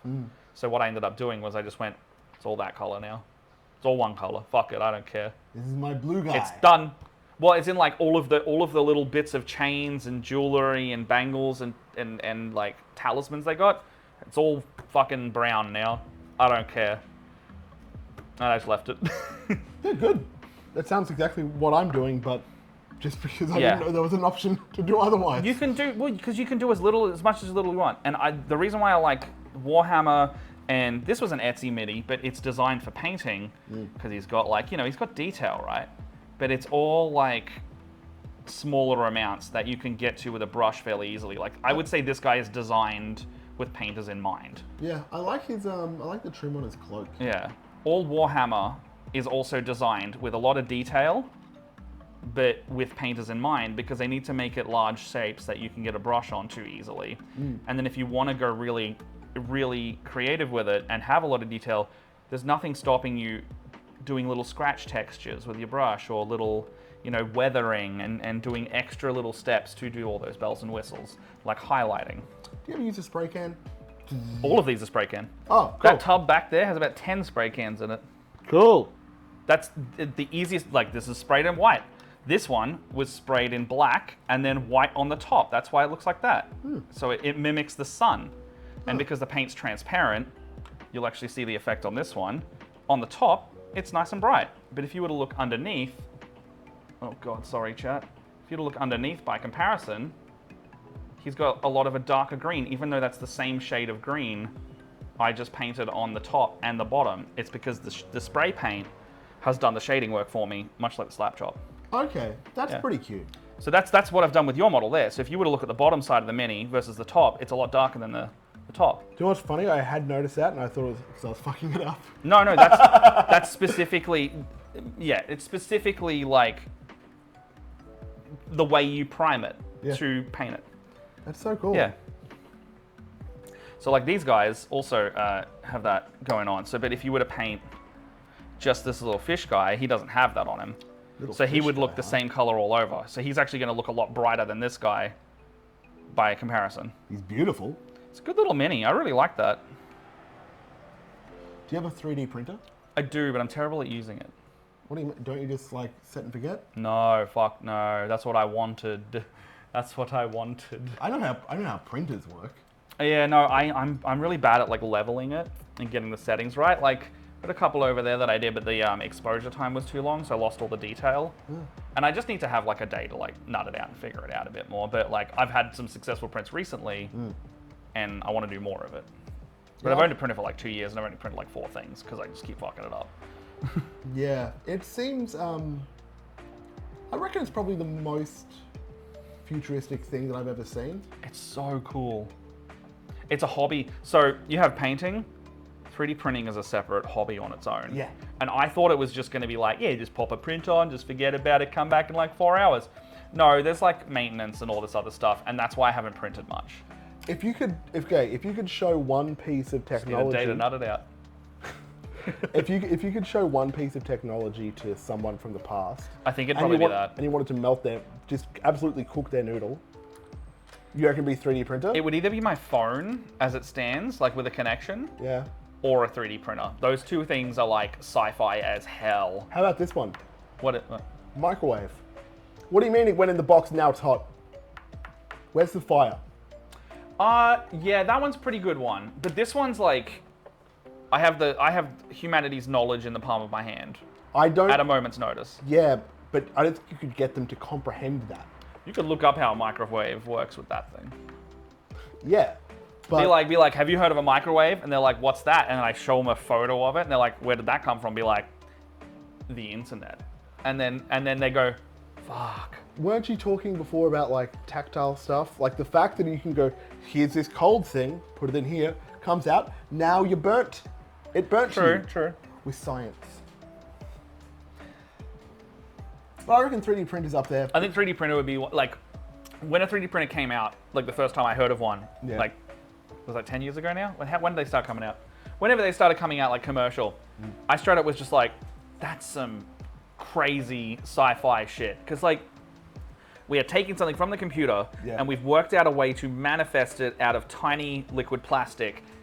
That plastic is then hardened to become real, and if you've seen like an 8K printer detail now, insane how detailed it can get. I like, have not seen.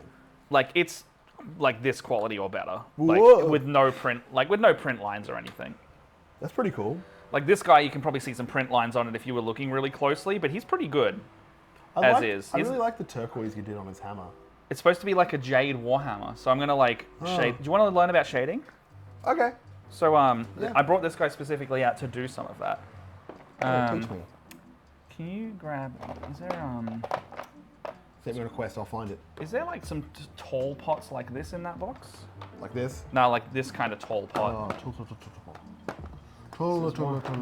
here. Tolly. So they're all pretty uniform in size, other than those tall ones.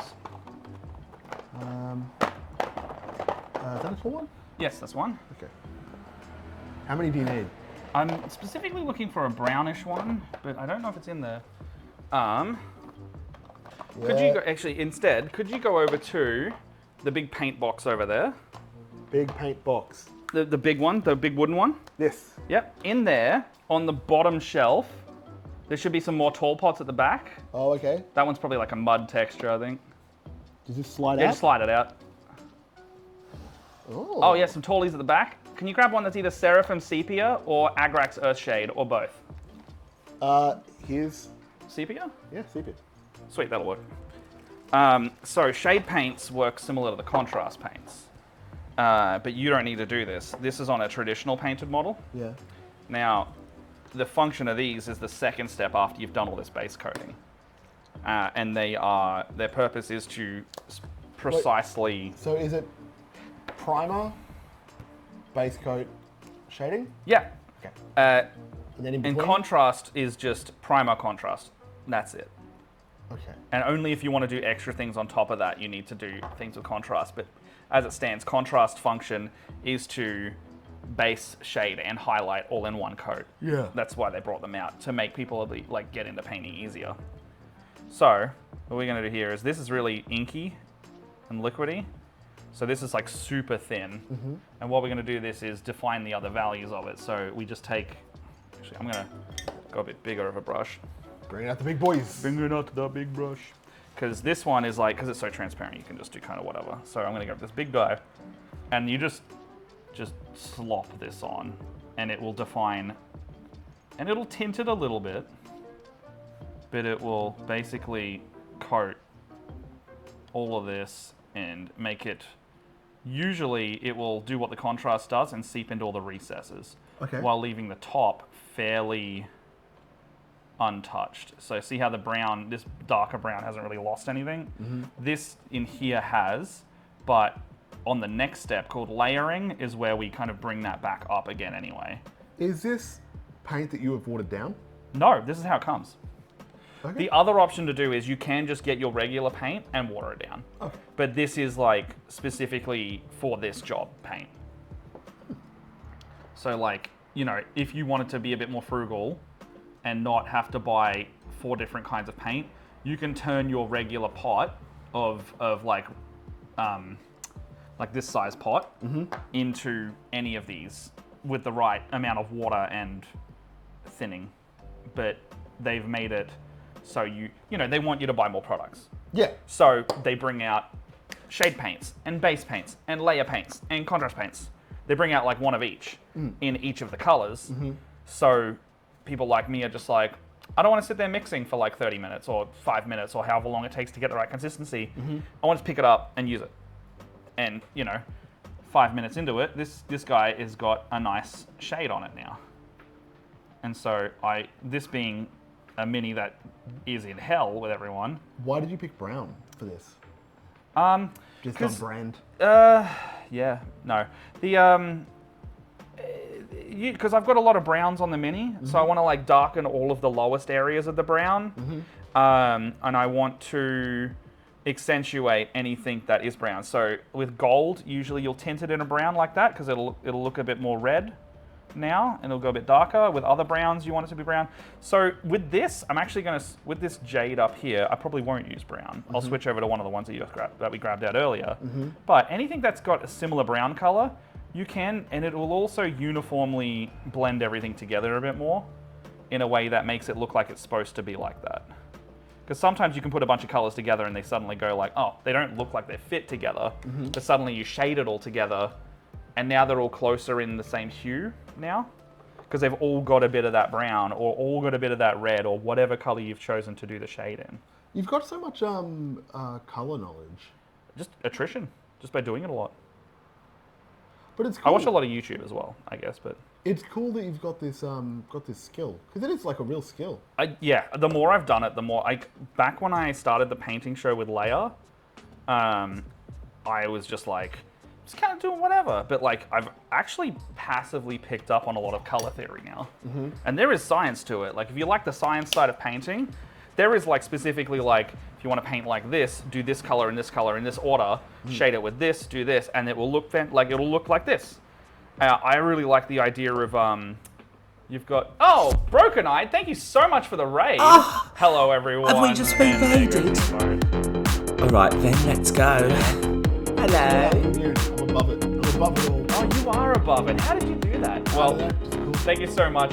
Thank you so much for the raid. Welcome to Split the Party. We are doing a Learn to Paint Day today with Matty P. I am Matt B. Oh my god, look at that. and Is that a welcome follower? in. Hello. We're doing an Hello, in-person follower. stream Hello. today. We are free and wireless, but we're learning about shading right now. So I've just been shading this D&D mini, Ragga Dragga, and we're talking about color theory a little bit. So what were we just saying? I was complimenting you and saying you have a lot of skills. Oh, thank you. I have to take that because in my channel, if we don't accept the compliment, the chat can then redeem a compliment button and then force us to keep complimenting each other until we accept the compliment. Have you ever met one of those people that, like, when you give them a compliment, they feel the need to give you a compliment? To the point where it's like, hey, look, thank you so much for helping me move. Like, you are just logistically minded, and I really appreciate that. Thank you so much. And they go like, hey, no problem. Thank you Oh, for that. someone's joined the Great cult of shoes." Yondala. I don't think I don't see that a lot actually. Really? It's so funny. I get it, but I don't see that one a lot actually. Yeah. See, I have done a beautiful little bits back here and forgot to paint the inside of that cloak over there. Yeah. Hello, Lummox. Hello, Deadshot. Thank you so much, Broken Eyed. Feel free to stick around. We're doing a bunch of painting. Yeah, so brown shades on. I might do a little bit on this staff here, and shading's nice and quick too. It just takes a while to dry. Yeah. So- And you said you're going to do like another layer of shading after this dries? No, just a different color shade on the jade up here Oh, because I see. I don't want the jade to be more brown. I want the jade to look more green and jade. See, they have redeemed compliments. There we go. Ash of Armageddon says Matty P's D&D ideas are brilliant. Oh, I thank agree. you. I think Matt is very knowledgeable. I think Matt has a very good channel. I think you are doing a really good help to the D&D community, and I think you should keep doing it because you love it, and it's fun, and we get to hang out and do other things. Like, I wouldn't have met you if you hadn't been doing what you do. Thank you. I love your shoes.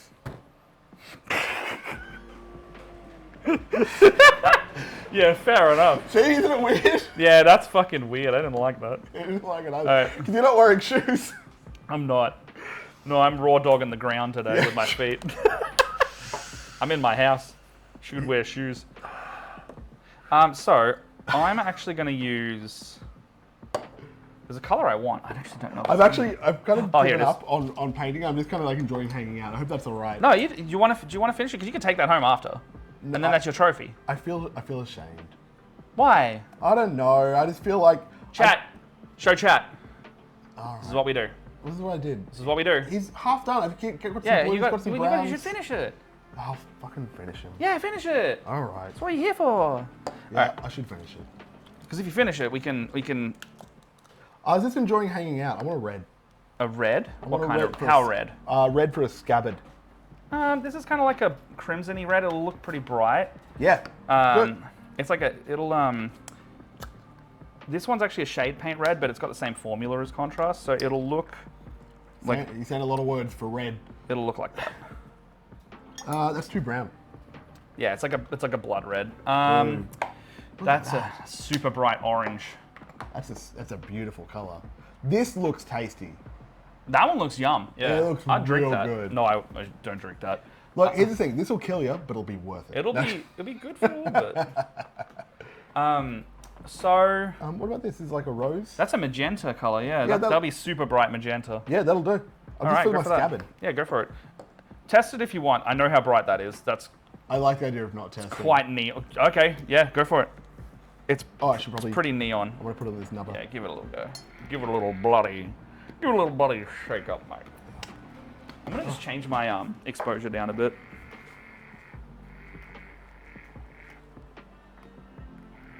Ugh. This thing that shakes the paint is crazy. My hand feels. Jiggling your body.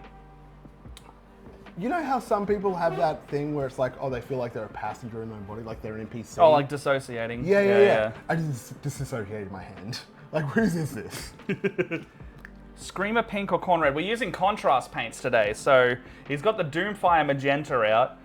If he wanted to do corn red, I would say maybe he's got like a Flesh Tearers. Yeah, I'm just doing this one little bit. Just do like a little bit. It's like a pinky red. Pinky scabbard. Yeah. Meanwhile, okay, so so I'm using like a green-blue shade on this hammer.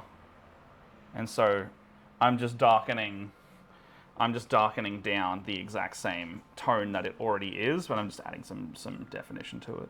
Oh, that looks so different now. Yeah. So It's like, crazy. It's like I blinked and it's. so like you got that, and then Yeah. whoop, whoop, whoop, whoop, whoop, whoop, whoop, and that's what shading does. You've got like a little on the side of the hammer. You've got like a little nub. Like a little gold plate. Yeah. So what's up with that? Is that that's for hitting people? Oh, I don't know. It's just the design of it. Do you know what I mean? Like, no, here's my special bit, and this is the bit I'm going to hit. This you is with. the part that smacks you in the face. Yeah, I mean, and you can choose. You can choose if you have those little extra bits on it. But yeah, that's So I shaded it not in brown, because if I shaded it in brown, it'd go like murkier. But I wanted to like keep the vibrancy of that that teal color, and then I'll bring that back up later with some layering. But yeah, Ragas now, you know, so you'll see if, I don't know if it's one of those like you'd need a photo to look at the difference, but on camera usually it comes across, like you'll see the definition a bit more now on the camera, where it's like versus something like this, where it looks pretty undefined at the moment, like that. Oh, sorry, I zoned No, out. it's all right. I thought you were So- talking to chat. kind of both, but you'll see the definition on this guy now versus this guy who's not had shading, and he's kind of looks very uniform by comparison. Yeah. So that's basically what shading does. Do you know what this fella looks like? He looks like when you see the early screenshots from like an alpha in a video game, Yeah. and like you see these goobers Big running chunky around. like Colossus type guys. Yeah. Yeah, no, I get and you. the player is just a camera with eyes. Yeah. Deadshot, yeah. So Matt used some Army Painter metallics earlier on his armor down here. Let's bring it up a bit. Whoop, whoop, whoop. There you go. Oh man, where is it? It's hard, right?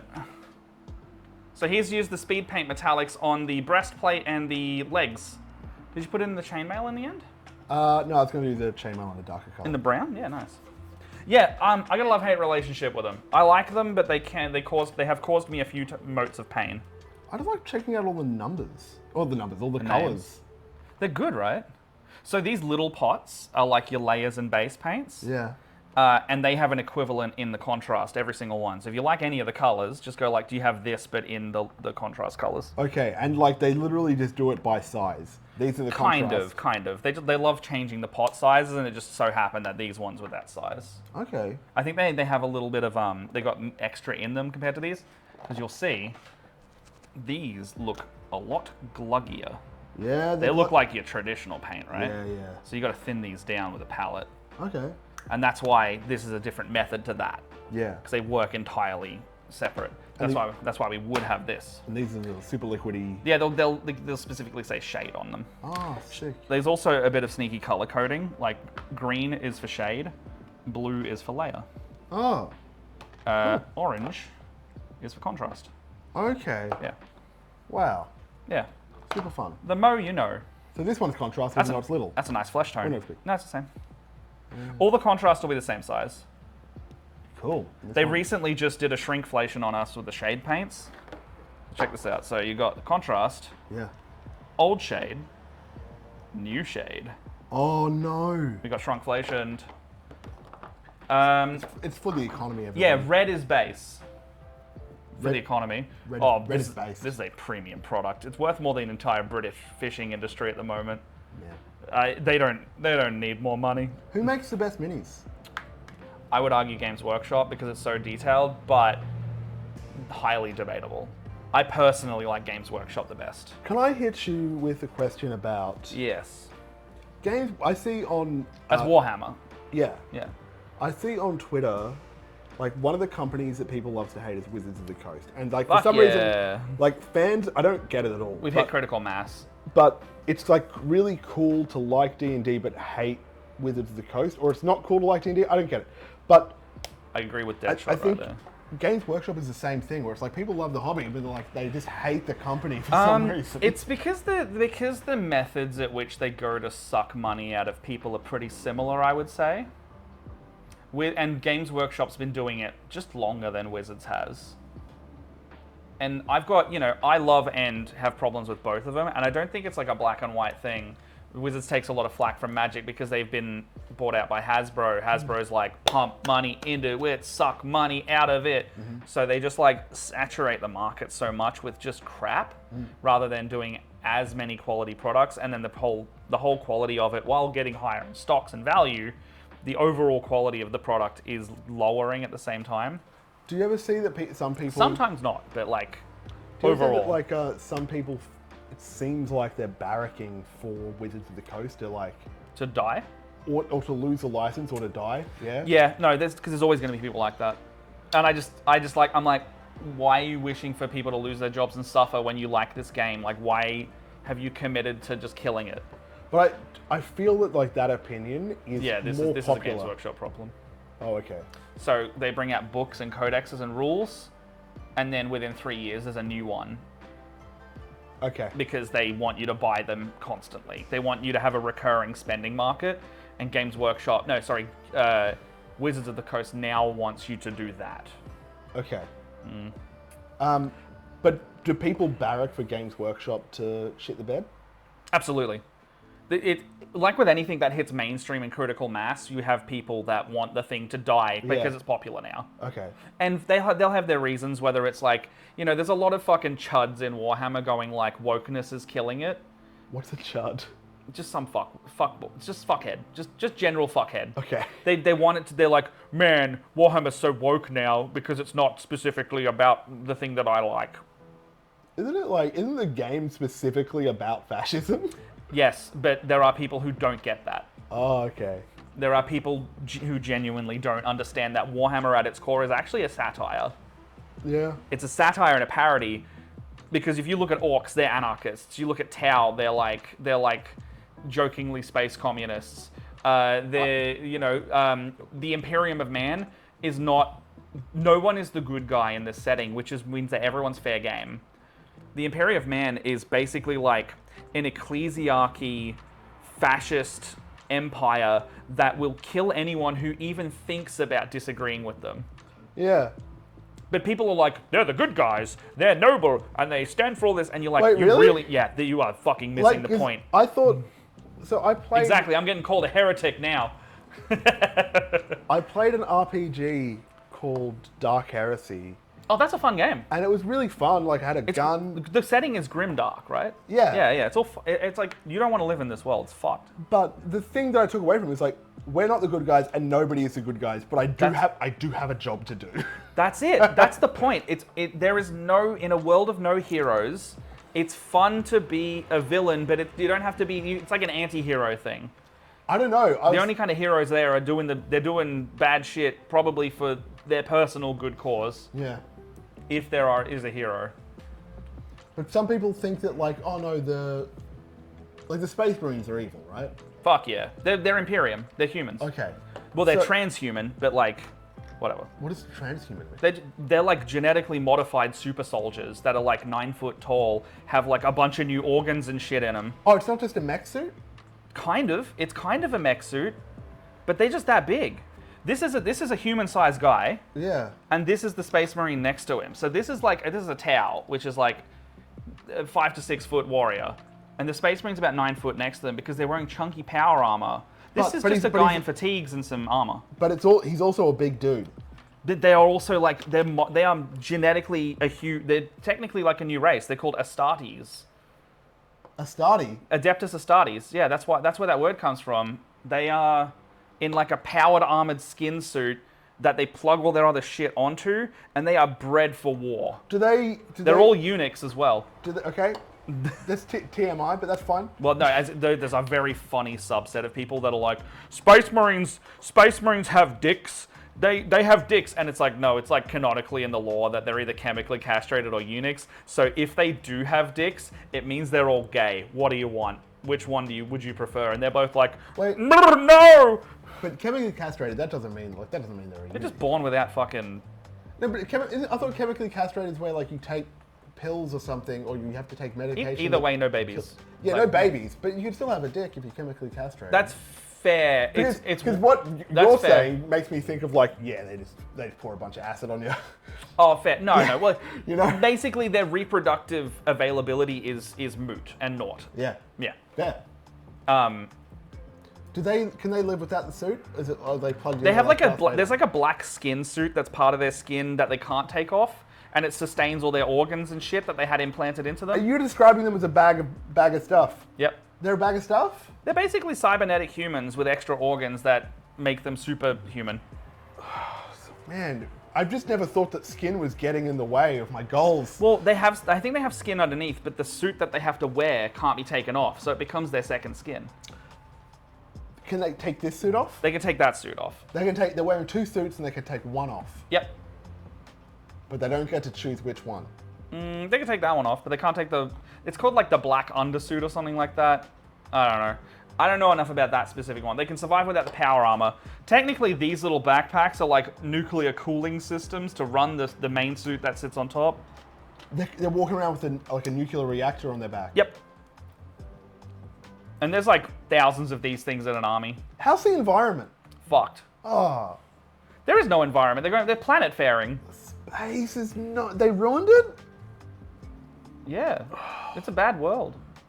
Bad world. If you're born in the Imperium, you don't have a life. You are a slave to making the gears of that thing churn out. gonna And if make- you don't work in the factories, Gotta you make die. widgets and You gotta work. You that's- gotta like make fucking gears and weapons for the wars, and that's why you don't want to live in this place. Like, I'm and not if you gonna- live in like a hive city of like shit, Yeah. it's so corrupted or like Bees. taken over by like mind controlling aliens that they'll kill you anyway. Well, I don't. Yeah, this is what I mean. Like, don't even try to like dissect it to want to live there. You don't want to be there. I'm not going to do well in the factory. Then you die. I've got little hands. Yeah, then they'll just kill you. What Or do you mean? How will they kill me? they'll just fucking put a bullet in your head. That's a bit violent. Yeah, welcome to 40K. At what point do they kill me? Like no, actually, check this out. If you, I'm a baby. Yeah. I'm growing up. I Yeah. can walk. Yeah. Okay, hands regular size for a baby. they might be like your hands are too small. Die. No. My hands are small, I know, but they are not yours. So if you stop doing the work, and they go do your work, and you go no, and they go do your work, or we'll punish you.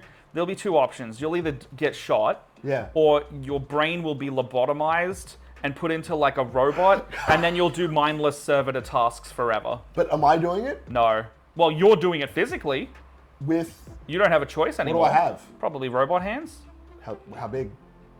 What are they getting you to do? Probably sharpen a fucking wrench or something? I don't know. A wrench sharpener. Yeah. What's up? I'm taking this previously useful tool and I'm making it a hazard to handed Yeah, people. yeah. Get fucked from the robots. Yeah, so like that's your world. If you don't want to do the work, they'll make you do the work anyway by being a robot, and you get half your brain taken out, so you can't say no. Half the brain. Yeah, because okay, so here's a fun thing about that. You want to have a bunch of rabbit hole, you want to go on this. Take me. They have banned AI. They went through a thing already called the Dark Age, an age of strife, Yeah. where robots has already risen up and done an apocalypse. So Yeah. they've banned that. So Okay. all tech now has to be handheld, like man-made, like Handheld. I don't want It's alright, nothing it's more. not handheld. I But only like want Game Boys.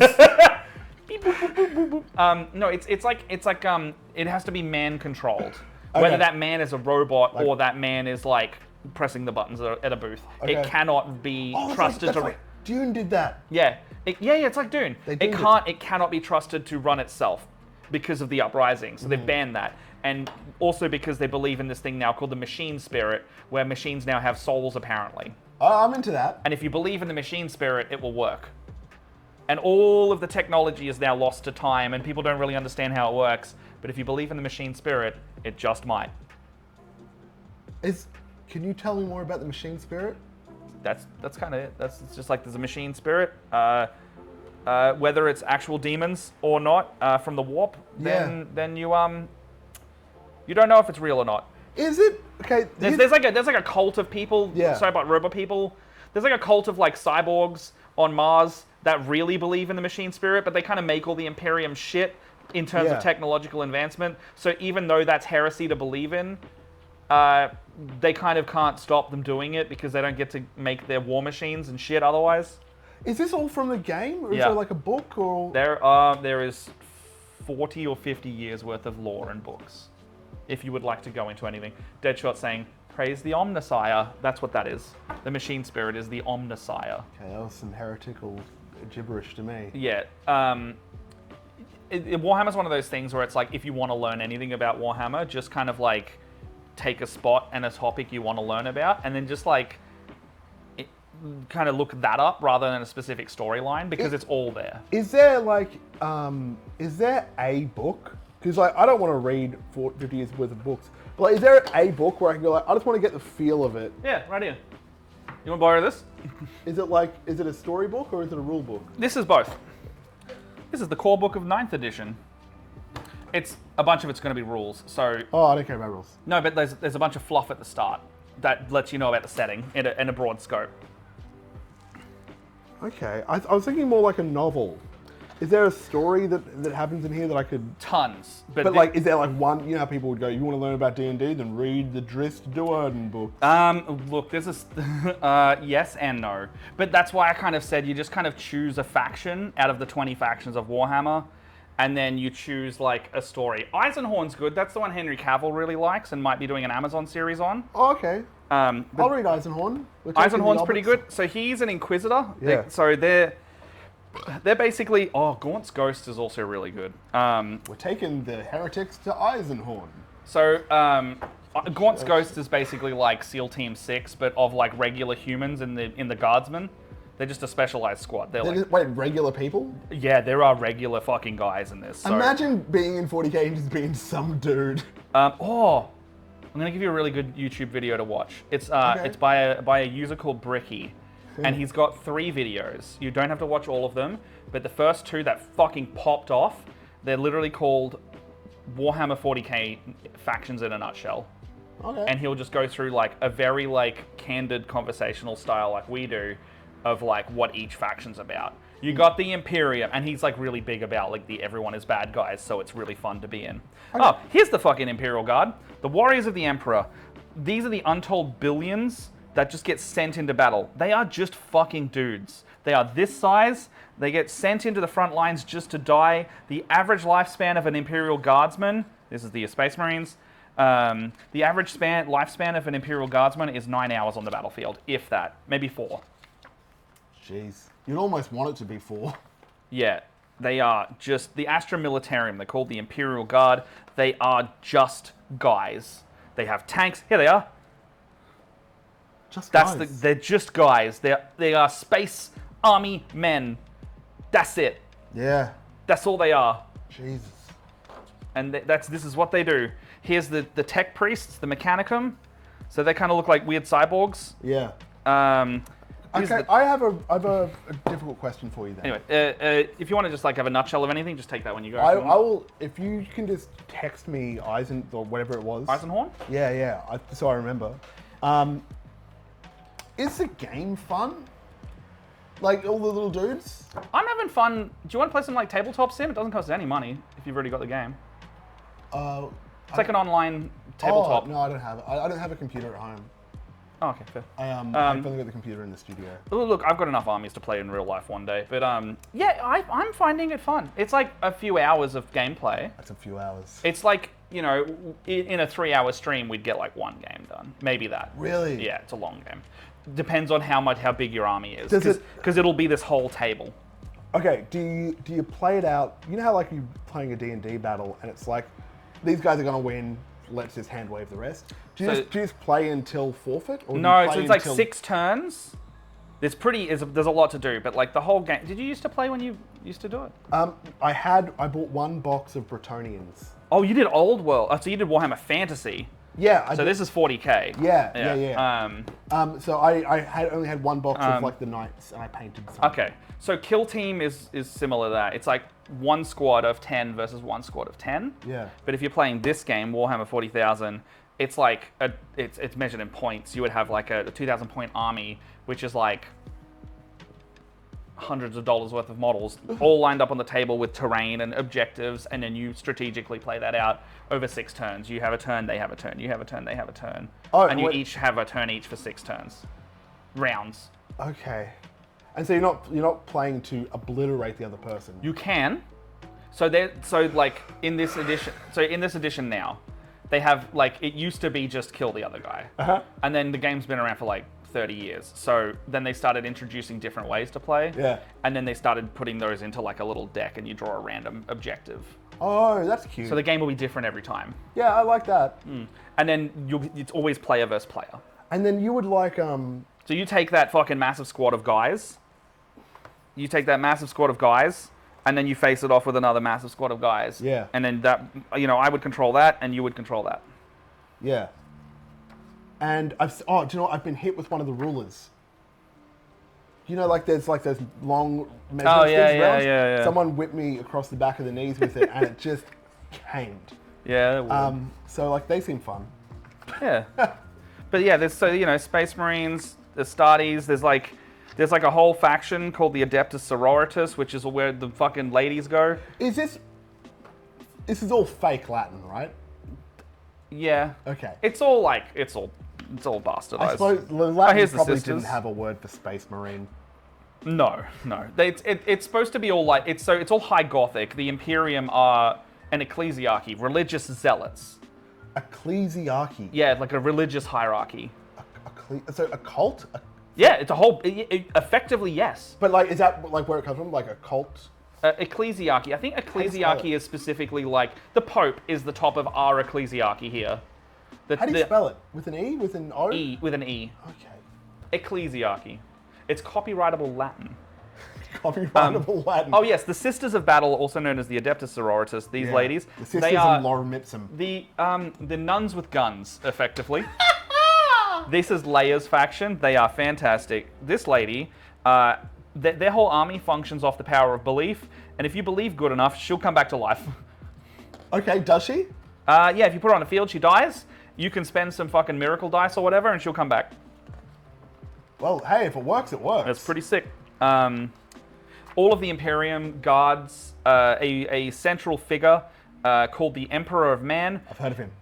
He's the biggest character. And he's like a dead on the it's in this book if you want to read he's that. a psychic guy, and they feed him other They psychics. feed him 1,000 souls a day to keep him working, Yeah. to power the navigational GPS space beacon called the Astronomicon. If that goes out, no one can space travel in the Imperium. So And he is dying if they don't feed him Yeah. every day. This guy is also kind of dead already. Yeah. He is like a skeleton on a throne, has been for 10,000 years. 1,000 souls a day seems a bit greedy. Well, it don't work otherwise. Like- I'm assuming they have told that. I'm assuming they've tested that. So like, there's all these factions Yeah, too. we did 999. A lot of people got lost. The navigation did Yeah, not yeah. work. Did 1,001.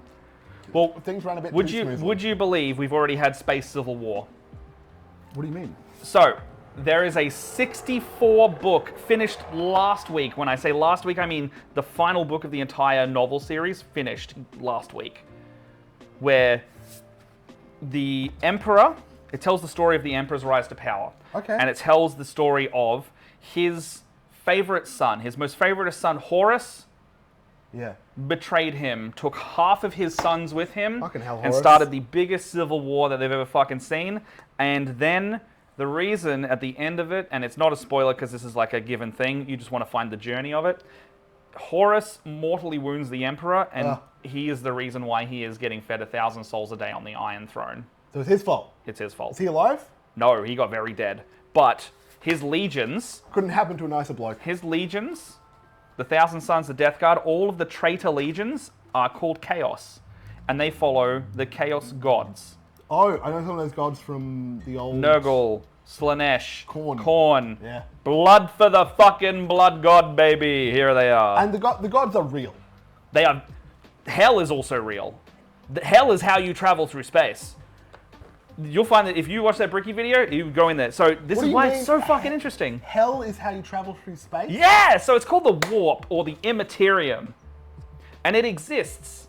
It exists and it's very real. And to travel faster than light, have to go to hell. Basically your psychers and your shit powered by the Emperor's Astronomicon Thanks. tear a hole in reality. Yeah, your ship go through, you're now in warp. The warp. A bit of hell? The warp is basically hell. The warp is like where What's that? physics don't matter. Okay. Entities roam without form and do whatever. And they can take over your body, your mind, your soul. Yeah. And you can just get lost forever. Or you can just pop out where you were trying to get to because the Astronomicon is guiding you.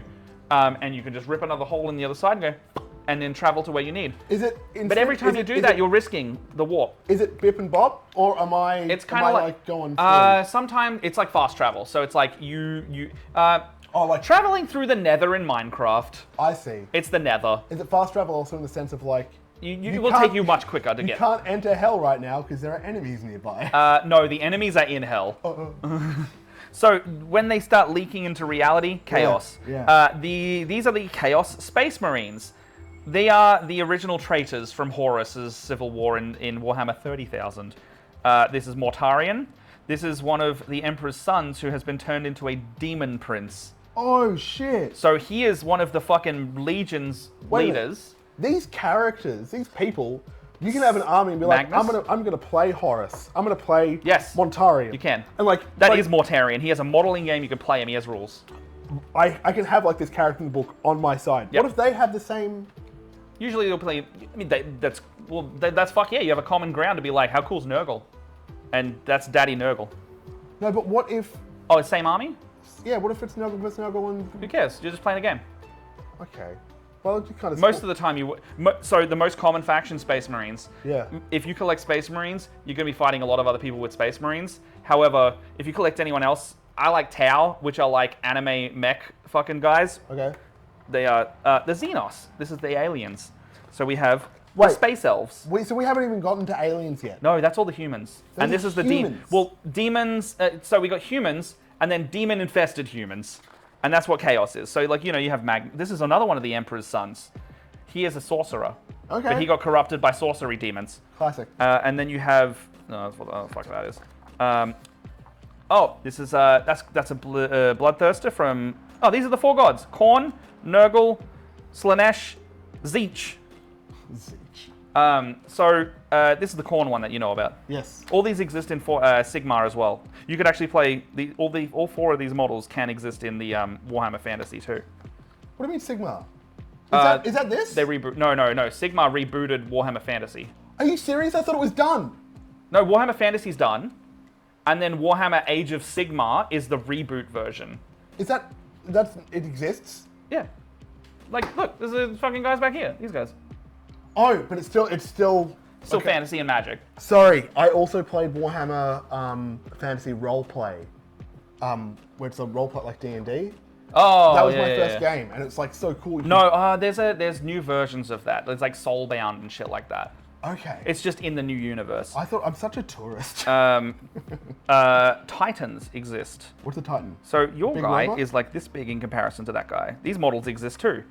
The humans and the Chaos have huge nobleman houses where they pilot one guy in a. This is truly the giant mech suit, Okay. and they have just towering guns. It's just a And they- Voltron. Like just fuck up everyone. Okay. This is the Imperial Knights, and the Chaos Knights is the other one. How alien are the aliens? Let's get there. Xenos. Oh, let me just put this up here now. Yeah, we're doing this now. We're doing this now. I've got this. Welcome to my hyperfocus. D&D and Warhammer. They're my 2 specials. I will also flip this for your chat so you can see. There we go. There you go, friends. So, we have Xenos. This is the Orcs. Orcs. Okay. Oh, Oh, do they count as aliens? yes. They're like fungus people, technically. Wait. Is the chronology of this like Warhammer Fantasy happened and then later this happened? No, it's not really specifically said, but there's like an implication, yes, because Are you a Warhammer Fantasy truther? I don't really. Okay. I just like my funky little guys to paint and maybe play the game. Okay. So, Xenos. The Xenos threat, whatever. I would actually consider one of these factions as the actual good guys of Warhammer. Is that controversial? Part of it is, but it's like a sub-faction of that faction. Okay. And I think the chat will agree with me as to why. Space Elves. They couldn't copyright Eldar, so they called them Eldari instead. They used to be called Eldar. They start with an A. They just started Eldari. Cowards. Drukari. There's a whole... Look, all of this is lore here. Like, all of this. The Webway's a fucking different version of the Warp. Drukari are evil elves. Okay. There's a whole reason. This is like a dying race. Sure. They got fucked up. They actually accidentally created the god Slaanesh of Chaos. Oh. And the reason why they've got Drukari and Eldari is the reason why. These guys are trying to not have their souls eaten. These guys worked out a better way to do it. Okay. Not Drow TM. Not Drow. Harlequins are just a subset of them. They're just fucking freaky space clowns. And then the Yurnari are like a death cult of the space elves. I love it the Juggalos survived. The Juggalos did survive. And they're thriving. Necrons. Okay, so is undeath Egyptian? real? Yes. This is weird. This one's weird. But their faction, Egyptian undead space terminators. Egyptian allegory.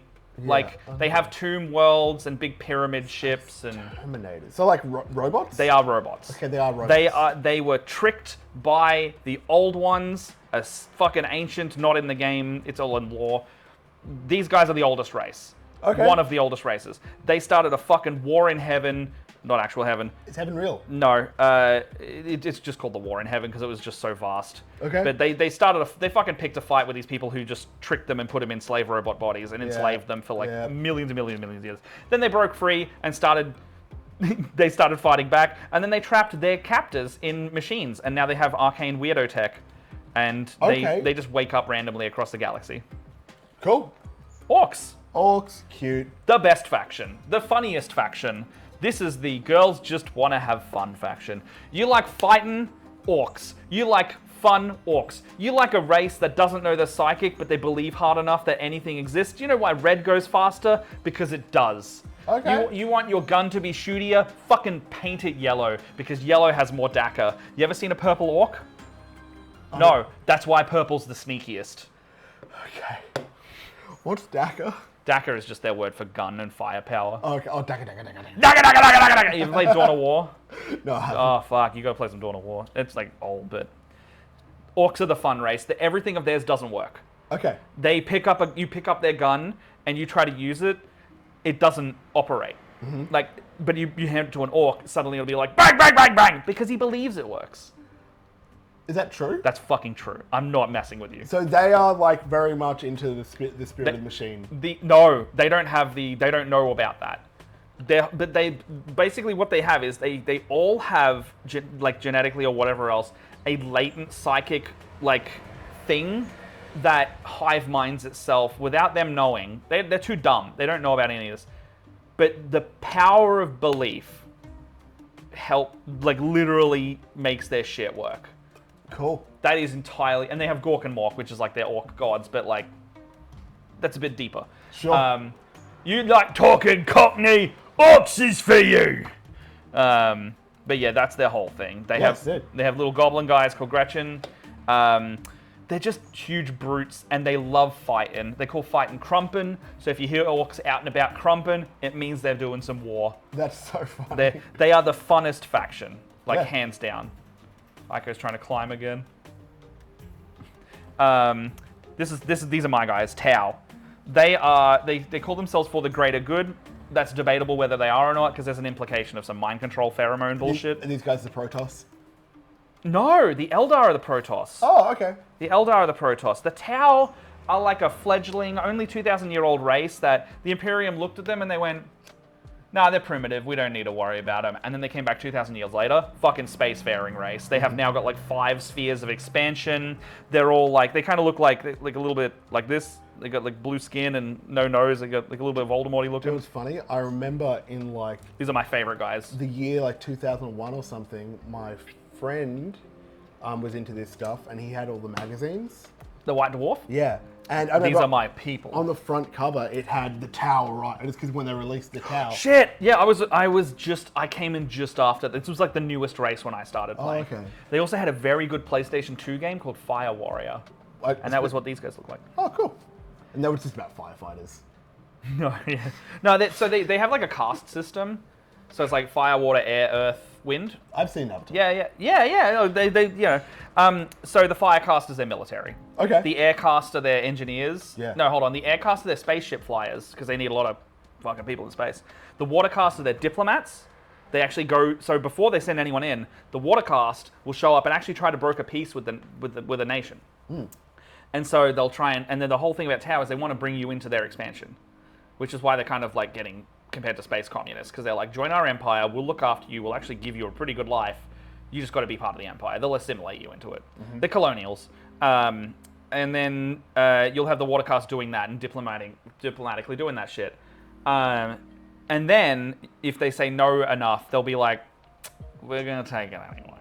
Yeah. And then they'll send in the fire caste.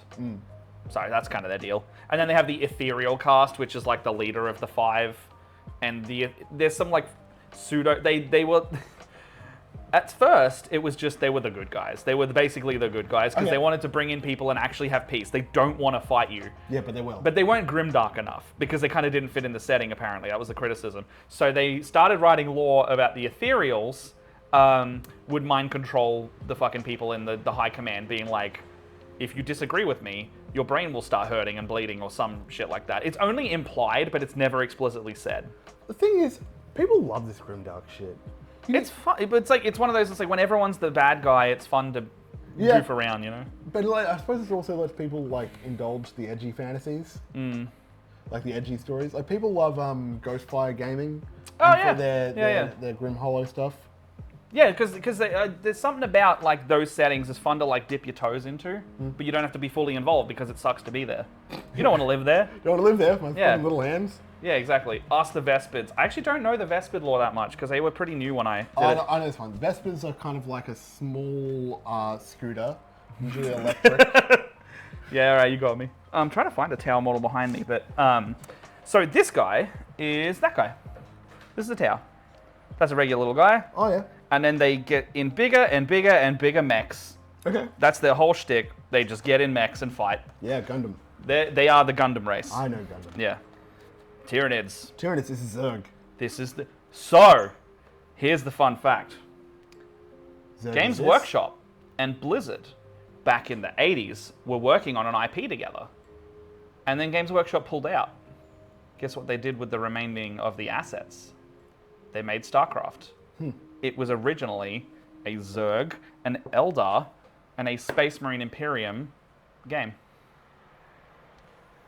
I love StarCraft. And you're fucking me up. This is why they look so similar. They literally were working on a Games Workshop game, and then the deal fell through, and they were like, well, we've got all these assets. We've got big, chunky Space Marines. James Rayner, Tychus, all those guys. It's because it used to be Warhammer. Holy crap. I need to read. I love StarCraft. I love it so much. You will see so many parallels in Warhammer and StarCraft. It's good shit.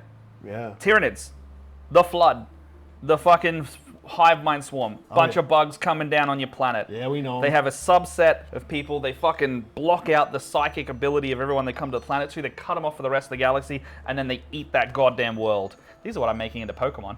Okay. These are the ones I'm doing Pokemon with, because I thought it'd be funny. Because you also can just paint them whatever you want.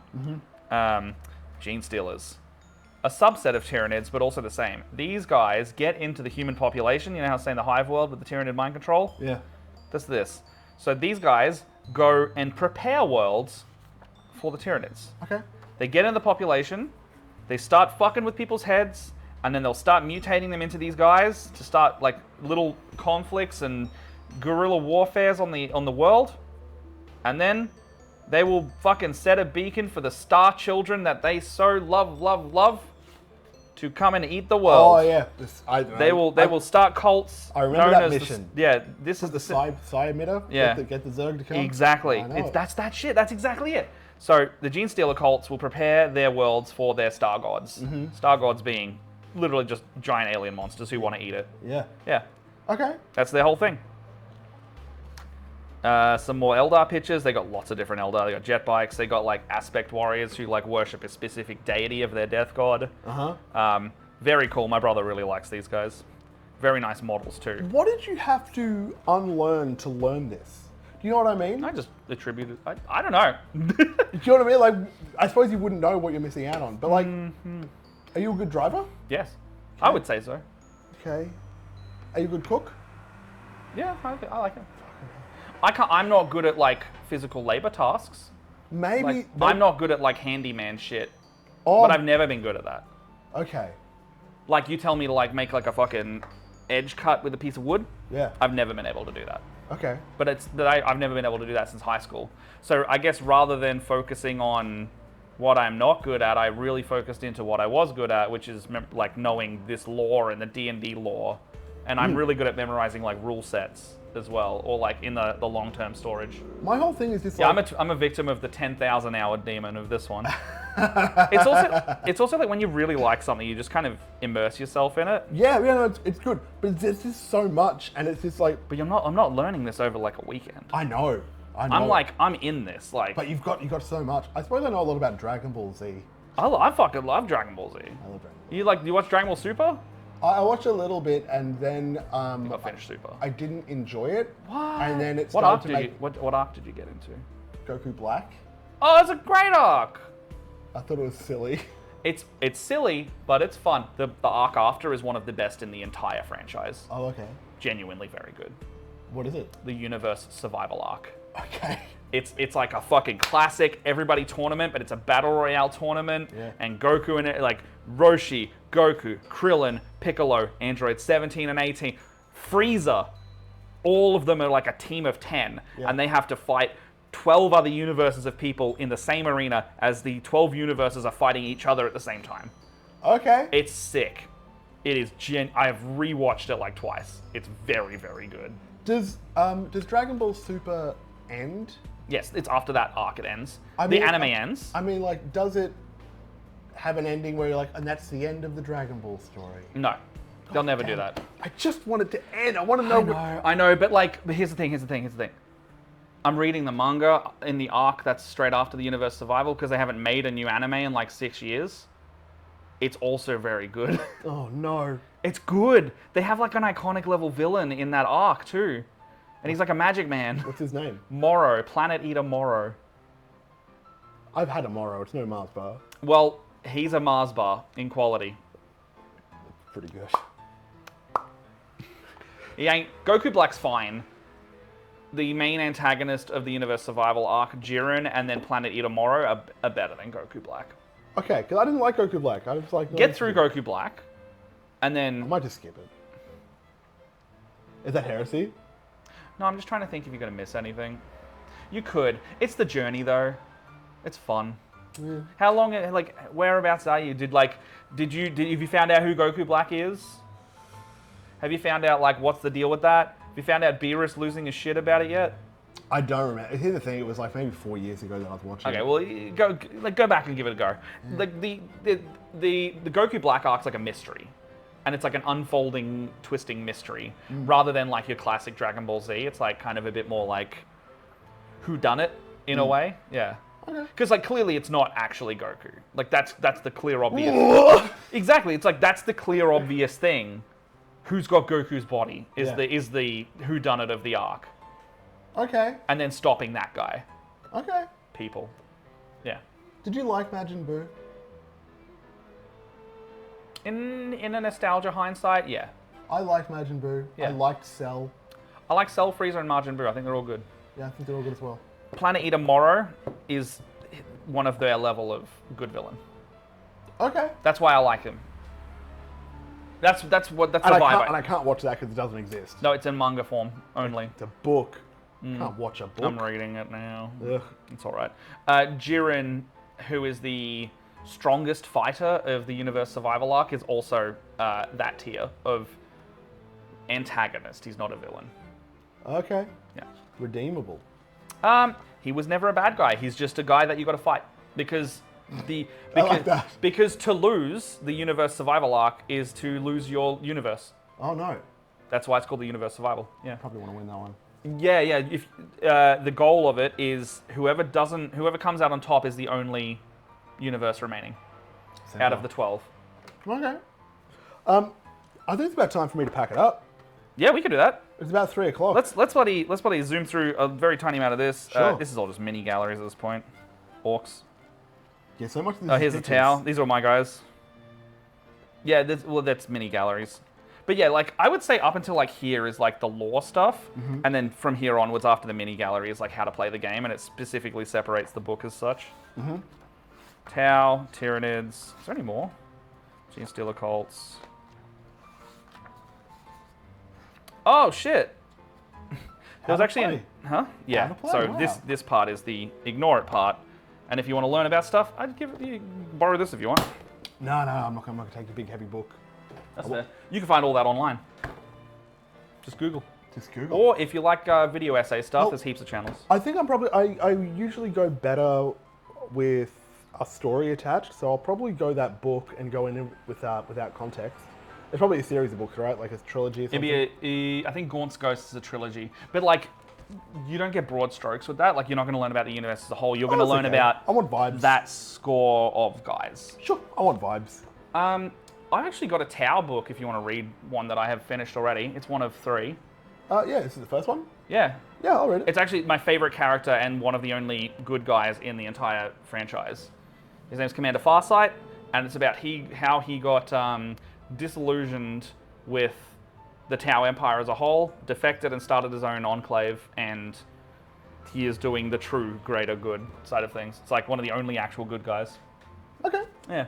But now, Yeah, maybe. good for now. I mean, like he got unbrainwashed basically. He stopped believing the propaganda.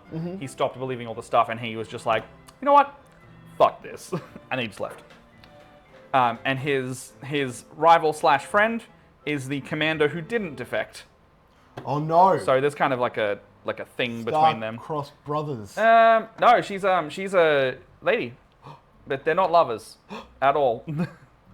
The haters. It's like a hate respect thing. Yeah. Yeah.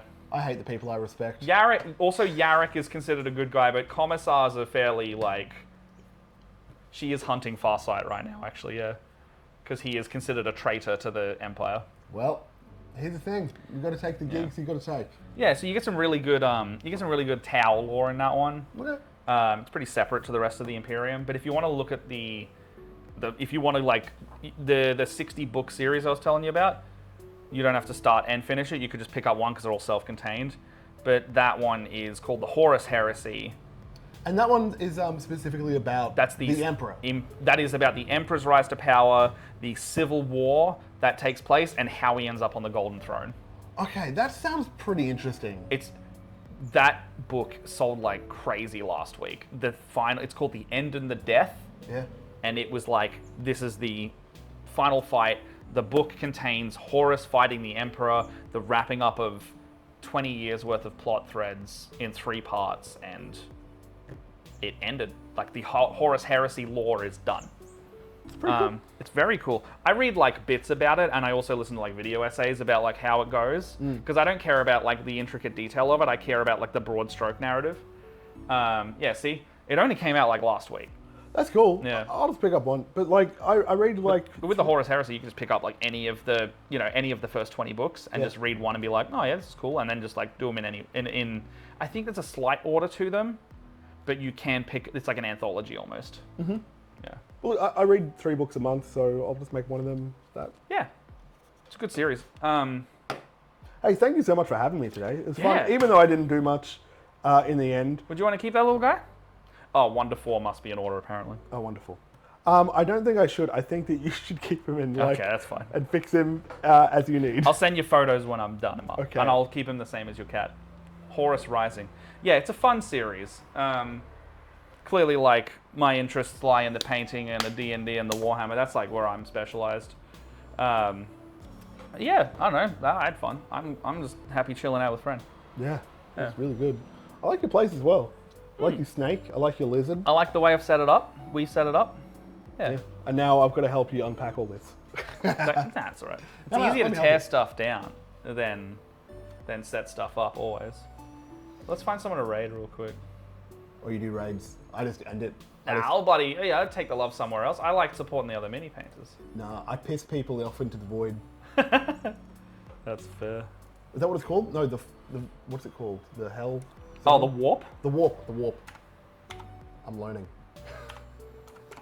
Yeah, I think if you want like some, because it's deep and it's juicy and it's like just so well done, I think you'd really like it. Yeah. Let's take this over to Acid. Acid's a good bean. Yeah, we're gonna head off. I don't know, I might read some Warhammer or something. I don't know. I need to get used to playing this game before March, so that's my goal right now, is to learn how to play the game so I don't need to ask people about rules.